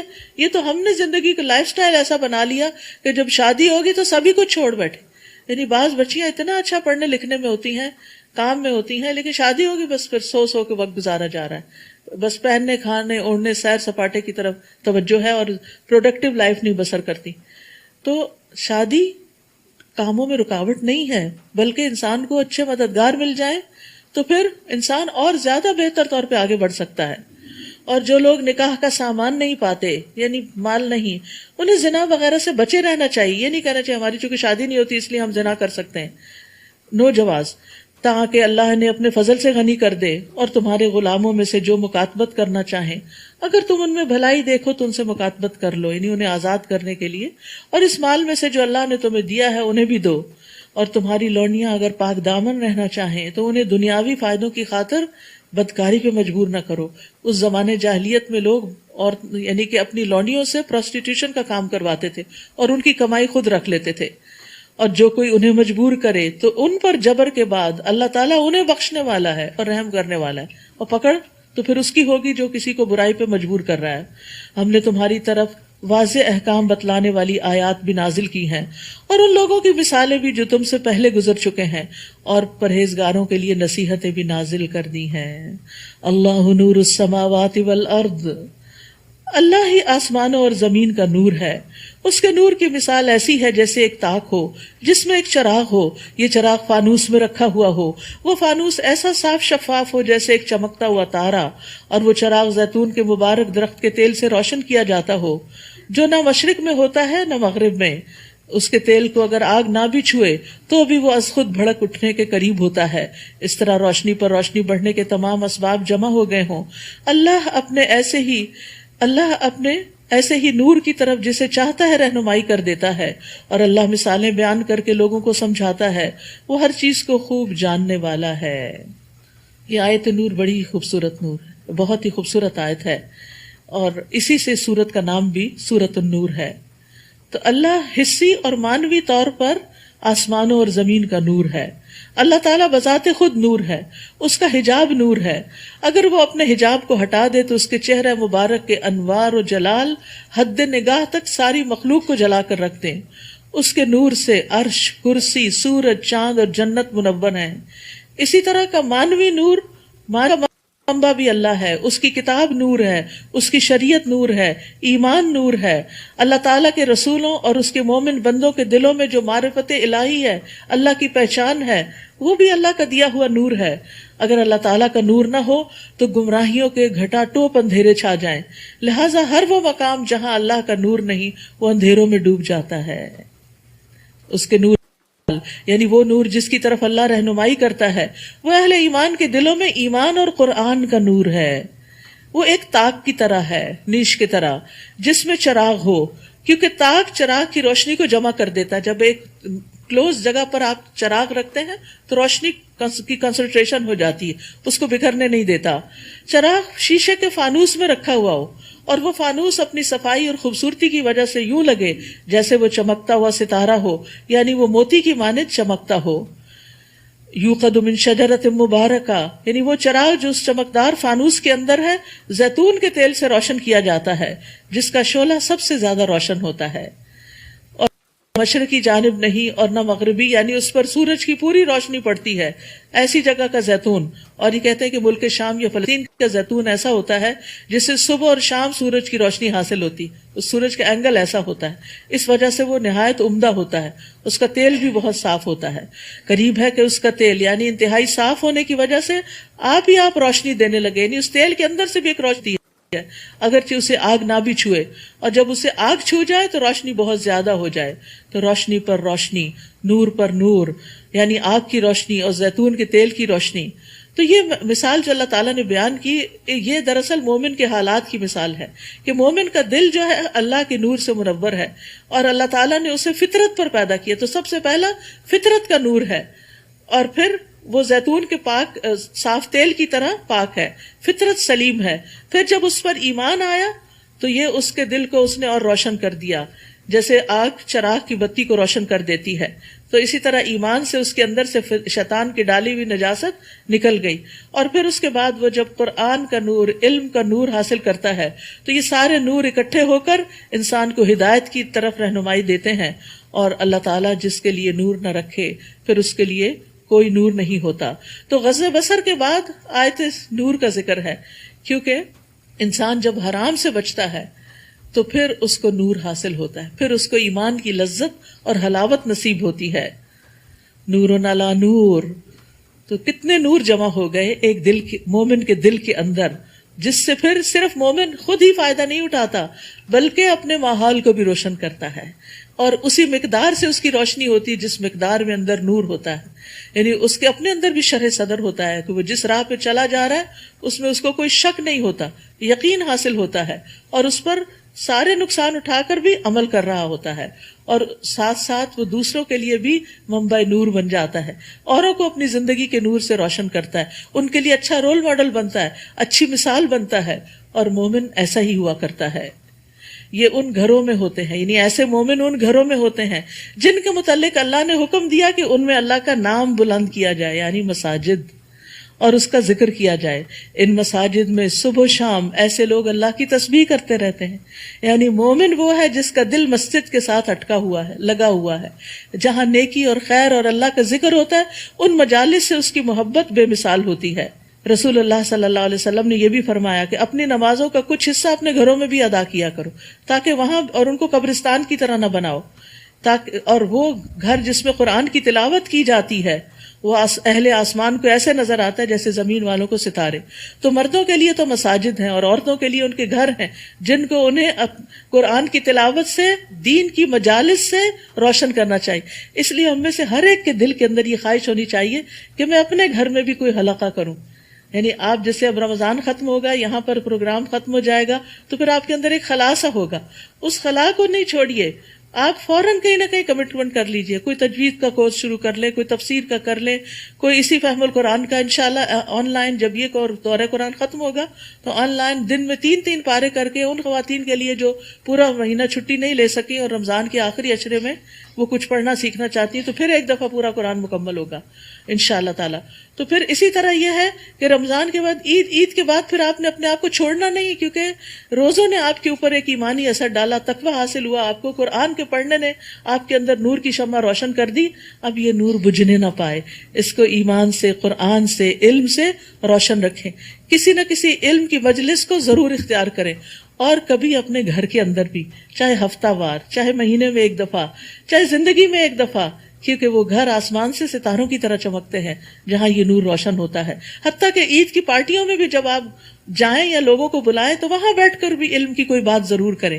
یعنی جو قرآن آپ نے پڑھے، ماشاءاللہ آپ روز آ کے اتنے اچھے اچھے پوائنٹس شیئر کرتے ہیں، آپ نے یہ نوٹس بھی لیے ہوئے ہیں، آپ اپنی ڈائری اپنے ساتھ لے جا سکتے ہیں کہ میں نے رمضان کیسا پایا اور اس میں کیا سیکھا. تو چند ایک اچھی اچھی باتیں دوسروں کے ساتھ بھی شیئر کریں، تو یہ آپ کا نور دوسروں تک پھیلے گا اور آپ کے لیے صدقہ جاریہ بنے گا.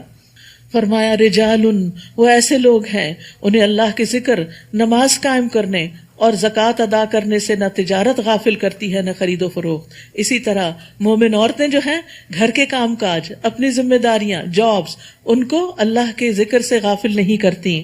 وہ اس دن سے ڈرتے رہتے ہیں جس میں دل اور آنکھیں الٹ جائیں گی. تو یاد رکھیے کہ اللہ کے ذکر جس وقت بھی کام کرے، گھر کا کام کر رہے ہوں یا باہر کا کام، نماز کا وقت آ گیا دوڑ پڑے اللہ کے ذکر کی طرف. اور وہ لوگ یہ سب کچھ اس لیے کرتے ہیں کہ جو عمل وہ کرتے ہیں اللہ انہیں ان کا بہتر بدلہ انہیں دے، اور اپنے فضل سے زیادہ بھی، اور اللہ جسے چاہتا ہے بغیر حساب کے رزق عطا کرتا ہے. اور جو کافر ہے ان کے اعمال کی مثال ایسی ہے جیسے ایک چٹیل میدان میں کوئی سراب ہو جسے پیاسا پانی سمجھ رہا ہو. دھوکہ، یعنی کافر جو ہے وہ اپنی دنیا کی زندگی میں اتنا خوش ہے، یعنی وہ سراب کی طرح ہے اس کی وہ خوشی، اور جس چیز کو وہ سمجھتا ہے کہ یہ میری اچیومنٹ ہے، یہ میری کامیابی ہے، وہ دراصل جو وہ اس کے قریب پہنچتا ہے تو وہ سوچتا ہے کہ یہ تو کچھ نہیں تھا. یہ ایسا ہوتا ہے انسانوں کے ساتھ. انسان اپنی زندگی میں کچھ تمنائیں، حسرتیں، کچھ گولز، ایمز رکھتا ہے. جب وہ ایک چیز کو اچیو کر لیتا تو پھر زندگی خلا ہو جاتا ہے. What next? کچھ کرنے کو نہیں، کتنا خلا ہو جاتا ہے. پھر وہ آگے بڑھتا ہے، سراب، پھر جب اس کے پاس پہنچتا تو پانی نہیں ہوتا، پھر اگلی منزل پہ روانہ ہو جاتا. تو ایک اللہ کو نہ ماننے والا اور اللہ کی طرف نہ آنے والا ساری زندگی دھوکے میں رہتا ہے. وہ جن سنہری چیزوں کو اپنی کامیابی سمجھتا ہے، جب وہ ان کو حاصل کر لیتا ہے، وہاں تک پہنچتا ہے تو وہ کچھ نہیں ہوتی، وہ تو ہاتھ سے نکل چکی ہوتی. اب تک زندگی میں جو کچھ ہم نے حاصل کیا وہ کدھر ہے؟ چلا گیا، گزر گیا. تو اس لیے انسان اس دھوکے میں نہ رہے، کیونکہ قیامت کے دن ان چیزوں کا کچھ بدلہ نہیں ملنے والا. حتیٰ کہ جب وہ اس سراب کے قریب آتا ہے تو وہاں کچھ نہیں پاتا، بلکہ اس نے اللہ کو وہاں موجود پایا. مرنے کے بعد تو اللہ کا سامنا کرنا ہوگا، جس نے اس کا حساب چکا دیا، اور اللہ کو حساب چکانے میں دیر نہیں لگتی. یا پھر کافروں کے اعمال کی مثال ایسی ہے جیسے گہرے سمندر میں اندھیرے ہوں جسے موج نے ڈھانپ لیا ہو، پھر اس کے اوپر ایک اور موج ہو، اور اس کے اوپر ایک بادل ہو. ایک تاریکی پر تاریکی چڑھی ہوئی ہے، فطرت بھی سلیم نہیں، ایمان بھی نہیں، عمل صالح بھی نہیں، علم کی روشنی بھی نہیں، اندھیروں میں جی رہا ہے انسان. اگر کوئی اپنا ہاتھ نکالے تو اسے بھی نہ دیکھ سکے.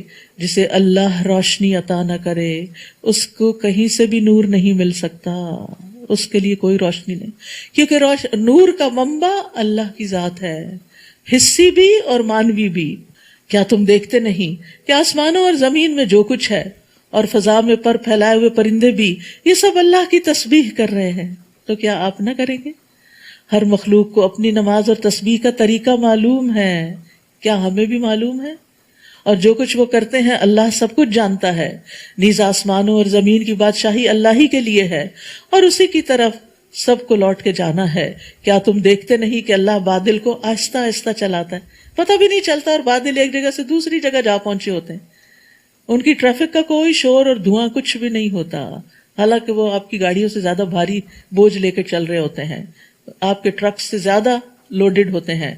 پھر بادلوں کے اجزاء کو آپس میں ملا دیتا ہے، بہت سے بادل ایک جگہ اکٹھے ہو جاتے ہیں، پھر اسے تہ بتہ بنا دیتا ہے، بہت پیار سے ایک دوسرے کے اوپر جہاں جہاں جگہ ملتی ہے وہ جگہ کو بھر دیتے ہیں. پھر تو دیکھتا ہے کہ اس کے درمیان سے بارش کے قطرے ٹپکتے ہیں. یہ کس کی قوت ہے، یہ کس کی قدرت ہے؟ یہ کون ہے اس فوگ میں سے پانی ٹپکانے والا؟ آپ چاہے تو ہاتھوں سے پکڑ پکڑ کے ان بادلوں، کبھی کبھی عمارتوں کے پاس سے گزرتے ہیں نا، کبھی آپ کے اندر بھی کھڑکی سے شاید اندر بادل آ جائے، پکڑ کے اس میں سے پانی نکالے، کچھ بھی نہیں نکلتا. اور وہ آسمان سے ان پہاڑوں کی بدولت جو اس میں بلند ہیں اولے برساتا ہے. کبھی آپ ایئر یعنی کہ ٹریولنگ کے دوران دیکھتے ہیں کہ بعض بادل بالکل ایسے لگتے ہیں کہ اوپر جیسے کوئی پہاڑ کھڑا ہو. پھر جسے چاہتا ہے ان سے نقصان پہنچاتا ہے اور جسے چاہتا ہے ان سے بچا لیتا ہے. اس کی بھی چمک آنکھوں کو خیرہ کر دیتی ہے، اس کی بھی چمک آنکھوں کو خیرہ کر دیتی ہے. اللہ ہی رات اور دن کا عدل بدل کرتا ہے. پھر بلا شبہ اہل نظر کے لیے ان نشانیوں میں عبرت کا سامان ہے. اللہ نے ہر چلنے والے جاندار کو پانی سے پیدا کیا. ان میں سے کچھ ایسے ہیں جو اپنے پیٹ کے بل چلتے ہیں، کچھ 2 پاؤں پر، کچھ 4 پاؤں پر، اور جو کچھ وہ چاہتا ہے وہ پیدا کرتا ہے. یعنی جو چاہتا ہے وہ پیدا کرتا ہے، اور یقیناً اللہ ہر چیز پر قادر ہے. سبحان اللہ. یہ ورائٹی ان کریشن یہ اللہ ہی کی طرف سے ہے. ہم نے صاف صاف حقیقت بتلانے والی آیات اتاری ہیں اور سیدھی راہ کی طرف رہنمائی تو اللہ ہی جس سے چاہے کرتا ہے. یاد رکھیے یہ رہنمائی 2 طرح کی ہوتی ہے، ایک ہوتی ہے علم کی رہنمائی اور ایک ہوتی ہے توفیق کی، کہ علم آنے کے بعد اس پر عمل کی توفیق بھی اللہ دیتا ہے. تو اس لیے ہمیں توفیق کی دعا بھی مانگنی چاہیے. یہ منافق کہتے ہیں کہ ہم اللہ پر اور اس کے رسول پر ایمان لائے ہیں اور ہم نے اطاعت قبول کی، پھر اس کے بعد ان میں سے ایک فریق اطاعت سے منہ پھیر لیتا ہے. حقیقتاً یہ لوگ ایماندار نہیں ہیں، اور جب انہیں اللہ اور اس کے رسول کی طرف بلایا جاتا ہے تاکہ رسول ان کے درمیان فیصلہ کرے تو کچھ لوگ اعراض برتنے لگتے ہیں. سبحان اللہ. اللہ کے رسول پہ راضی نہیں ہے، پھر ایمان کیسا ہے ان کا؟ اور حق ان کی موافقت میں ہو تو بڑے مطیع و منقاد ہو کر چلے آتے ہیں. کیا ان کے دلوں میں نفاق کا روگ ہے، یا وہ شک میں پڑے ہوئے ہیں، یا وہ اس بات سے ڈرتے ہیں کہ اللہ اور اس کا رسول ان کی حق تلفی کر جائیں گے؟ بلکہ حقیقت یہ ہے کہ یہ خود ہی ظالم ہے، اندر چور ہے، اس لیے وہ آپ کے پاس نہیں آتے. انما كان قول المؤمنين اذا دعوا الى الله ورسوله ليحكم بينهم ان يقولوا سمعنا واطعنا واولئك هم المفلحون. مومنوں کی بات تو یہ ہوتی ہے کہ جب انہیں اللہ اور اس کے رسول کی طرف بلایا جائے تاکہ وہ ان کے درمیان فیصلہ کرے تو وہ کہتے ہیں کہ ہم نے سن لیا اور اطاعت کی، ایسے ہی لوگ فلاح پانے والے ہیں. اور جو شخص اللہ اور اس کے رسول کی اطاعت کرے، اللہ سے ڈرے اور اس کی نافرمانی سے بچتا رہے تو ایسے ہی لوگ بامراد ہیں. یہ ہے ایک کے آخر میں کہا مفلحون اور یہاں کہا فائزون، اور دونوں میں شرط کیا ہے؟ کہ اللہ اور رسول کی بات پہ لبیک کہنا. تو اس سے کیا پتہ چلتا ہے کہ کامیاب وہ ہیں جو قرآن و سنت کو فالو کریں. منافقین اللہ کی پختہ قسمیں کھا کر رسول سے کہتے ہیں اگر آپ انہیں حکم دیں تو وہ ضرور نکلیں گے، یعنی جس کام کے لیے آپ کہیں گے آپ ان سے کہیے قسمیں نہ کھاؤ. مطلوب قسمیں نہیں، تم سے اس وقت قسمیں کھانا نہیں ہے مطلوب، دستور کے مطابق اطاعت ہے، کر کے دکھاؤ. تمہاری سچائی قسموں سے نہیں ظاہر ہوتی، عمل سے ظاہر ہوگی، اور جو کچھ تم کرتے ہو اللہ اس سے باخبر ہے. آپ ان سے کہیے اللہ کی اطاعت کرو، رسول کی اطاعت کرو. بار بار تکرار ہے، اس لیے کیسے الگ کر سکتے ہیں رسول کی اطاعت کو اللہ کی اطاعت سے؟ پھر اگر تم اطاعت نہیں کرو گے تو رسول کے ذمہ تو وہی کچھ ہے جس کا وہ مکلف ہے، یعنی تبلیغ کرنے کا، اور تمہارے ذمہ وہ کچھ ہے، اور تمہارے ذمہ وہ کچھ ہے جس کے تم مکلف ہو، یعنی اطاعت کے. اور اگر تم رسول کی اطاعت کرو گے تو ہدایت پا جاؤ گے. اور رسول کی ذمہ داری صرف یہ ہے کہ صاف صاف پیغام پہنچا دے، باقی اس کی ذمہ داری نہیں کہ وہ یہ دیکھے کہ تم نے کام کیا یا نہیں. وہ تو ہر شخص اپنا ذمہ دار خود ہے. تم میں سے جو مومن ہیں اور نیک کام کرتے ہیں، سوچیے اپنے بارے میں، ان سے اللہ نے وعدہ کر رکھا ہے کہ وہ انہیں زمین میں ایسے ہی جانشین بنائے گا جیسے تم سے پہلے لوگ بنائے گئے، اور ان کے اس دین کو مضبوط کرے گا جسے اس نے ان کے لیے پسند کیا، اور ان کی حالت خود کو امن میں بدل دے گا. پس وہ میری ہی عبادت کریں اور ان کی حالت خوف کو امن میں تبدیل کر دے گا. پس وہ میری ہی عبادت کریں گے اور میرے ساتھ کسی کو شریک نہ بنائیں گے. اور جو اس کے بعد کفر کرے تو ایسے ہی لوگ فاسق ہیں. وَأَقِيمُوا الصَّلَاةَ وَآتُوا الزَّكَاةَ وَأَطِيعُوا الرَّسُولَ لَعَلَّكُمْ تُرْحَمُونَ. نماز قائم کرو، زکوٰۃ ادا کرو اور رسول کی اطاعت کرو. یہاں اللہ نے اپنی اطاعت کا بھی ذکر نہیں کیا، یعنی اتنی امپورٹنٹ ہے نبی صلی اللہ علیہ وسلم کی سنتوں پر چلنا، ان کی اطاعت کرنا. اس طرح توقع ہے کہ تم پر رحم کیا جائے. اگر ہم چاہتے ہیں کہ ہم پر رحمت برسے، اچھا اب رسول صلی اللہ علیہ وسلم کی اطاعت صرف کیا آپ کی زندگی میں تھی؟ کیا آپ صرف ان لوگوں کے رسول تھے یا ہمارے بھی ہیں؟ ہمارے بھی ہیں. اس لیے بہت ضروری ہے کہ قرآن کے ساتھ حدیث کا مطالعہ بھی کیا جائے. تو الحمدللہ یہاں پر بخاری کے کلاسز بھی ہوتی ہیں، فرائیڈے ایوننگ کو انگلش میں ہوتی ہیں، آج ہوگی انشاءاللہ، اور اسی طرح اردو میں بھی صبح کے اوقات میں ہوتی ہیں. تو سنت کا علم حاصل کرنا ایک بہت وسیع خزانہ ہے. جو اس سے محروم رہا بہت بڑی خیر سے محروم رہا، پوری زندگی بسر کرنے کے طریقے اس میں سکھائے گئے ہیں. تو اس لیے علم کے حریص ہوں، کیونکہ اطاعت کے لیے حکم جاننا ضروری ہے اور اس کے لیے علم حاصل کرنا ضروری ہے. لا تحسبن الذین کفروا معجزین فی الارض. آپ کافروں کے متعلق یہ خیال نہ کیجئے کہ وہ زمین میں اللہ کو عاجز کر دینے والے ہیں، کہ اللہ ان کو پکڑ نہیں سکتا یا انہیں عذاب نہیں دے سکتا. ان کا ٹھکانہ آگ ہے اور وہی سب سے برا ٹھکانہ ہے. وَلَبِئْسَ الْمَصِيرُ. اور البتہ بہت برا ٹھکانہ ہے. اے لوگو جو ایمان لائے ہو، تمہارے غلاموں اور ان لڑکوں پر جو ابھی حد بلوغت کو نہ پہنچے ہوں لازم ہے کہ وہ دن میں 3 بار اجازت لے کر گھروں میں داخل ہوا کریں. ٹھیک ہے، چھوٹے بچے بھی اجازت لے کے نماز فجر سے پہلے پیرنٹس کے بیڈ روم میں نہ جائیں اجازت کے بغیر.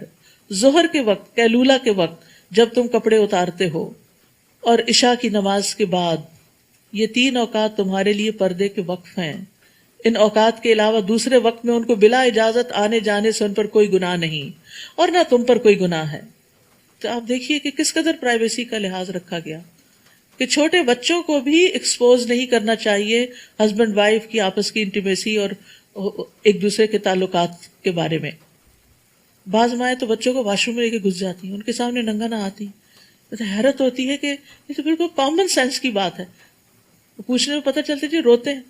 اس کا کوئی اور بندوبست کرے، نہ کہ ان کو ننگا دکھائیں پھر اپنا آپ، پھر آپ کپڑوں میں ہی نہ آئیں تاکہ وہ آپ کو ننگا تو نہ دیکھیں. کیونکہ جو بچے بچپن سے ان کے سامنے حیا کے تقاضے پامال کر دیے جاتے ہیں، پھر بڑے ہو کر ان کے لیے یہ چیزیں بس ایسے ہی ہو جاتی ہیں اور پھر وہ اللہ کے حکم سے نافرمانی کرنے لگتے ہیں. فرمایا تمہیں ایک دوسرے کے پاس بار بار آنا ہی پڑتا ہے. اسی طرح اللہ تعالیٰ تمہارے لیے اپنے ارشادات کی وضاحت کرتا ہے. وہ سب کچھ جاننے والا، حکمت والا ہے. اور جب لڑکے سن بلوغ کو پہنچ جائیں تو وہ بھی اسی طرح اذن لیا کریں جیسے ان سے پہلے ان کے بڑے اجازت لیتے رہے، یعنی گھر میں داخل ہوتے ہوئے. اللہ تعالیٰ اسی طرح تمہارے لیے اپنے احکام کھول کر بیان کرتا ہے، اور اللہ سب کچھ جاننے والا، حکمت والا ہے. اور جو عورتیں جوانی سے گزری بیٹھی ہوں اور نکاح کی توقع نہ رکھتی ہو، 2 شرائط ہیں، یعنی بوڑھی ہو چکی ہوں لیکن شادی کی کوئی امید نہ ہو، کیونکہ کچھ خواتین 60 پلس بھی ہو کر یعنی کہ بالکل فٹ اور ینگ ہوتی ہیں. اگر وہ اپنی چادر، یعنی جو باہر جاتے ہوئے بڑی چادر لی جاتی ہے، وہ اتار دیں تو ان پر کچھ گناہ نہیں، بشرطے کہ زیب و زینت کی نمائش کرنے والی نہ ہوں، یعنی اپنے آپ کو ظاہر نہ کرنا چاہتی ہوں.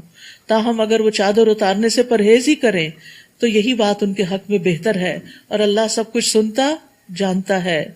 اس بات میں نہ اندھے پر، نہ لنگڑے پر، نہ مریض اور نہ خود تمہارے لیے کوئی حرج ہے کہ تم اپنے گھروں سے کھانا کھاؤ، اپنے باپ دادا کے گھروں سے یا اپنی ماں اور نانی کے گھروں سے یا اپنے بھائیوں بہنوں چچاؤں پھوپھیوں ماموں خالاؤں کے گھروں سے کھانا کھاؤ، یا ان کے گھروں سے جن کے تم سرپرست ہو، یا اپنے دوست کے ہاں سے کھا لو، نہ ہی اس بات میں کوئی گناہ ہے کہ تم سب مل کر کھاؤ یا علیحدہ علیحدہ۔ البتہ جب تم گھروں میں داخل ہوا کرو تو اپنے لوگوں کو یعنی گھر والوں کو سلام کہا کرو، یہ اللہ کی طرف سے مبارک اور پاکیزہ تحفہ ہے تمہارے لیے۔ اسی طرح اللہ تمہارے لیے اپنی آیات کو کھول کے بیان کرتا ہے تاکہ تم سمجھ سے کام لو۔ یاد رکھیے یہ مومنوں کا آپس کا تعلق بتایا گیا ہے کہ وہ ایک دوسرے کے لیے وسیع دل کے مالک ہوتے ہیں، ایک دوسرے کو کھانے پہ ویلکم بھی کرتے ہیں اور کھانے والا بھی کسی قسم کی جھجک اور آڑ محسوس نہیں کرتا۔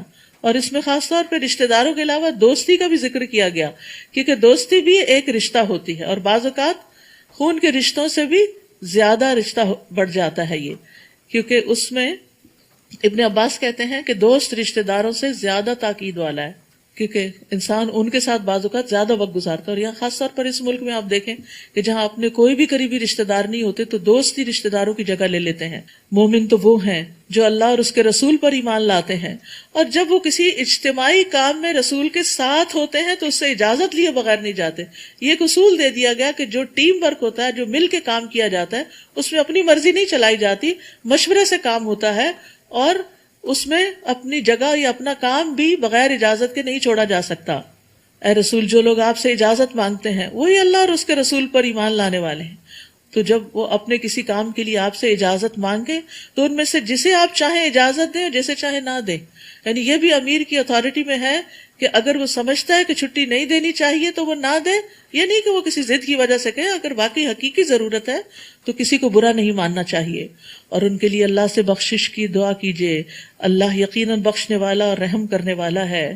مسلمانوں، رسول کے بلانے کو ایسا نہ سمجھ لو جیسے تم آپس میں ایک دوسرے کو بلاتے ہو، یعنی ادب سے پکارو، نام لے کر نہیں۔ اللہ تعالیٰ ان لوگوں کو جانتا ہے جو تم میں سے چپکے سے کھسک جاتے ہیں، یعنی کام کے بیچ میں یا مجلس سے چپکے سے۔ منافقین ایسے کرتے تھے کہ ذرا آپ کا دھیان ادھر ادھر ہوا، پہلے آ کے حاضری لگوا لی اور پھر غائب ہو گئے۔ تو اللہ سبحانہ تعالیٰ کو تو پتا ہے، اگر رسول صلی اللہ علیہ وسلم کو پتہ نہیں چلا تو اللہ کو معلوم ہے۔ لہٰذا جو لوگ رسول کے حکم کی مخالفت کرتے ہیں انہیں اس بات سے ڈرنا چاہیے کہ وہ کسی مصیبت میں گرفتار نہ ہو جائیں۔ استغفر اللہ، یہ ہم سب کے لیے ڈرنے کی بات ہے۔ سنتوں کی مخالفت، حدیث کی مخالفت انسان کو بہت بڑے فتنے میں ڈال دیتی ہے، یا انہیں کوئی دردناک عذاب نہ پہنچ جائے۔ تو یہاں پر نبی صلی اللہ علیہ وسلم کے احترام کی بات ہے، اور اسی احترام کا حصہ ہے کہ آپ کے دیے ہوئے علم کا بھی احترام کریں اور سنتوں کی پیروی کریں۔ اور پھر اس کے بعد جو لوگ اس سنت کی ان دینی علوم کی تعلیم دے رہے ہوں، علم دے رہے ہوں، ان کا بھی ادب اور لحاظ رکھیں۔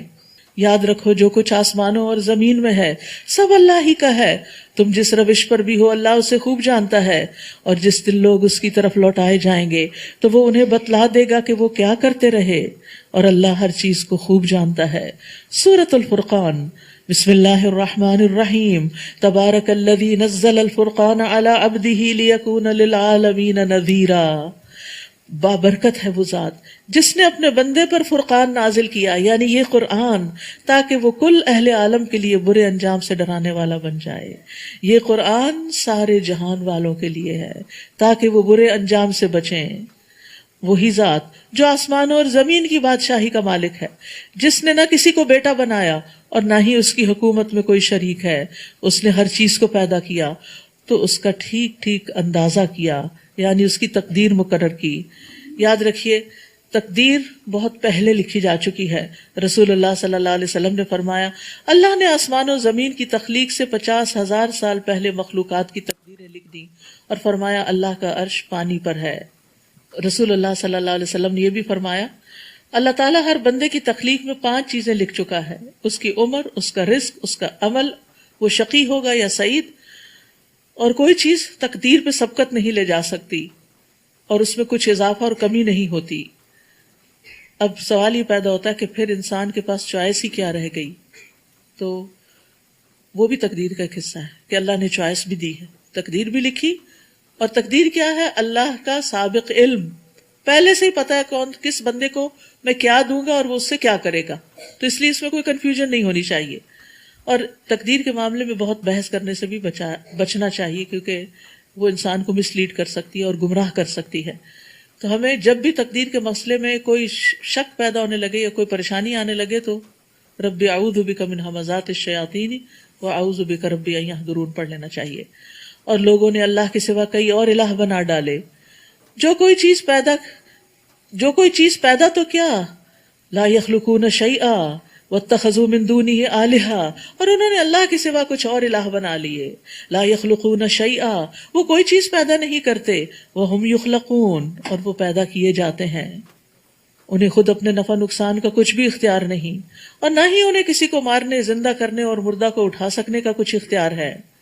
کافر لوگ تو یہ کہتے ہیں کہ یہ قرآن محض جھوٹ ہے، افطرا، گھڑی ہوئی چیز ہے، نعوذ باللہ، جسے اس نے خود بنا ڈالا کہ محمد صلی اللہ علیہ وسلم نے لکھ لیا ہے، اور کچھ دوسرے لوگوں نے اس کام میں اس کی مدد کی ہے. کتنا بڑا جھوٹ اور ظلم ہے جس پر یہ لوگ اتر آئے ہیں.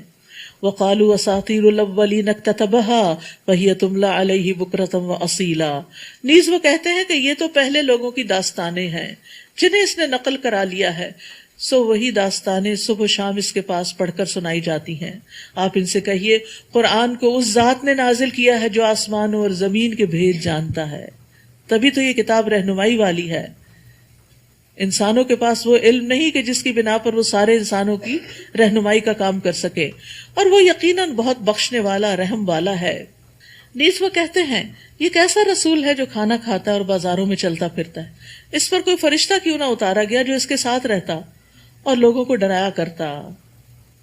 تو یاد رکھیے پیغمبر بہت عاجزی والے انسان ہوتے ہیں، اور عاجزی اختیار کرنا پیغمبری کے خلاف نہیں ہے. یعنی کھانا پینا، خرید و فروخت کرنا، شادی بیاہ کرنا، یہ چیزیں کسی کی شان اور مرتبے میں کمی نہیں کرتی. اور پھر عام لوگوں کی طرح کھانا پینا، وہ ان کا کیا تھا، جیسے ہم کھاتے ہیں وہی یہ کھاتا ہے، اس سے آگے زیادہ بڑا کیوں نہیں، زیادہ اچھا کیوں نہیں کھاتا، زیادہ بہترین کیوں نہیں کھاتا، اس کا لباس زیادہ بہترین کیوں نہیں، اس کے ساتھ فرشتے کیوں نہیں جو اس کے باڈی گارڈز ہوتے اس کے ساتھ. تو یہ نبی صلی اللہ علیہ وسلم کی عاجزی تھی کہ وہ عام لوگوں کی طرح رہتے تھے، بندہ بن کے رہتے تھے، اپنے آپ کو بشر کہتے تھے، فرشتہ نہیں بتاتے تھے. اس پر کوئی خزانہ ہی اتار دیا جاتا یا اس کا کوئی باغ ہی ہوتا. یہ ساری چیزیں جو اسٹیٹس سمبل ہیں یہ کیوں نہیں اس کے پاس، تو کوئی باغ ہی ہوتا جس سے اطمینان کی روزی کھا سکتا. اور ظالم کہتے ہیں کہ تم تو ایک جادو شدہ آدمی کے پیچھے لگ گئے ہو. اے نبی غور کیجئے، یہ لوگ آپ کے لیے کس طرح کی مثالیں بیان کرتے ہیں. یہ ایسے گمراہ ہوئے ہیں کہ راہ راست پر آ ہی نہیں سکتے. وہ بہت بابرکت ہے وہ ذات، وہ چاہے تو آپ کو ان چیزوں سے بھی بہتر چیزیں دے سکتا ہے. ایک نہیں کئی باغ جن میں نہریں جاری ہوں اور کئی محلات دے سکتا ہے. اللہ کے لیے کچھ مشکل نہیں. لیکن بات یہ نہیں، بلکہ یہ لوگ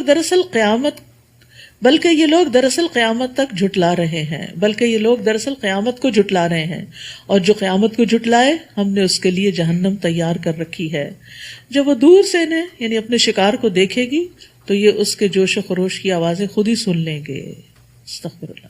جب اس میں دست و پا بستہ ایک تنگ جگہ سے پھینکے جائیں گے تو اس وقت موت پکاریں گے. اس وقت انہیں کہا جائے گا آج ایک نہیں بہت سی موتوں کو پکارو. آپ ان سے پوچھئے کیا یہ انجام اچھا ہے یا ہمیشہ کی جنت جس کا پرہیزگاروں سے وعدہ کیا گیا ہے، جو ان کے اعمال کا بدلہ ہے. کانت لہم جزا، جزا کہتے ہیں عمل کا بدلہ، اور ان کی آخری منزل ہوگی. وہاں انہیں جو کچھ وہ چاہیں گے ملے گا، وہ اس میں ہمیشہ رہیں گے. یہ تمہارے رب کے ذمہ ایسا وعدہ ہے جو کیا جا سکتا ہے، یعنی جو پوچھا جا سکتا ہے. یہ تمہارے رب کے ذمہ ایسا وعدہ ہے کہ جو پورا کیا جائے گا. اور جس دن اللہ انہیں اور جن کو وہ اللہ کے سوا پوچھتے اکٹھا کرے گا تو ان معبودوں سے سوال کرے گا کہ کیا تم نے میرے ان بندوں کو گمراہ کیا تھا یا یہ خود ہی راہ سے بھٹک گئے تھے. وہ کہیں گے تیری ذات پاک ہے، ہماری مجال نہ تھی کہ تیرے سوا کسی کو کارساز بناتے، مگر تو نے انہیں اور ان کے آباء و اجداد کو خوب سامان زیست دیا، یہاں تک کہ وہ تیری یاد کو بھول گئے اور یہ لوگ تھے ہی ہلاک ہونے کے قابل. گویا جو تم آج کہتے ہو فقد کذبوکم بما تقولون، تو انہوں نے جھٹلایا تمہیں اس پر جو تم کہتے ہو. یعنی جو تم آج کہتے ہو اس دن تمہارے معبود تمہیں جھٹلا دیں گے، پھر نہ تم عذاب کو ٹال سکو گے اور نہ تمہیں کہیں سے مدد مل سکے گی، اور جو بھی تم میں سے ظلم کر رہا ہے اسے ہم سخت عذاب کا مزہ چکھائیں گے۔ اور اے نبی، ہم نے آپ سے پہلے جتنے بھی رسول بھیجے وہ سب کھانا کھاتے اور بازاروں میں چلتے پھرتے تھے، اور ہم نے تم لوگوں کو ایک دوسرے کے لیے آزمائش کا ذریعہ بنا دیا ہے۔ وَجَعَلْنَا بَعْضَكُمْ لِبَعْضٍ فِتْنَةً أَتَصْبِرُونَ وَكَانَ رَبُّكَ بَصِيرًا، تو کیا تم صبر کرو گے؟ یعنی ان کے تان و تشنی پر، ان کے ستانے پر، اور آپ کا رب سب کچھ دیکھ رہا ہے۔ تو یاد رکھیے، بعض لوگوں کے لیے آزمائش ہوتے ہیں، تو انسان کو پھر ان کی تکلیف دہ باتیں سننا پڑتی ہیں۔ سن کے کیا کرنا چاہیے؟ صبر سے کام لینا چاہیے، پر صبر میں بڑا اجر ہے۔ وآخر دعوانا ان الحمد للہ رب العالمین، سبحانک اللہم وبحمدک، اشہد ان لا الہ الا انت، استغفرک واتوب الیک۔ السلام علیکم ورحمۃ اللہ وبرکاتہ۔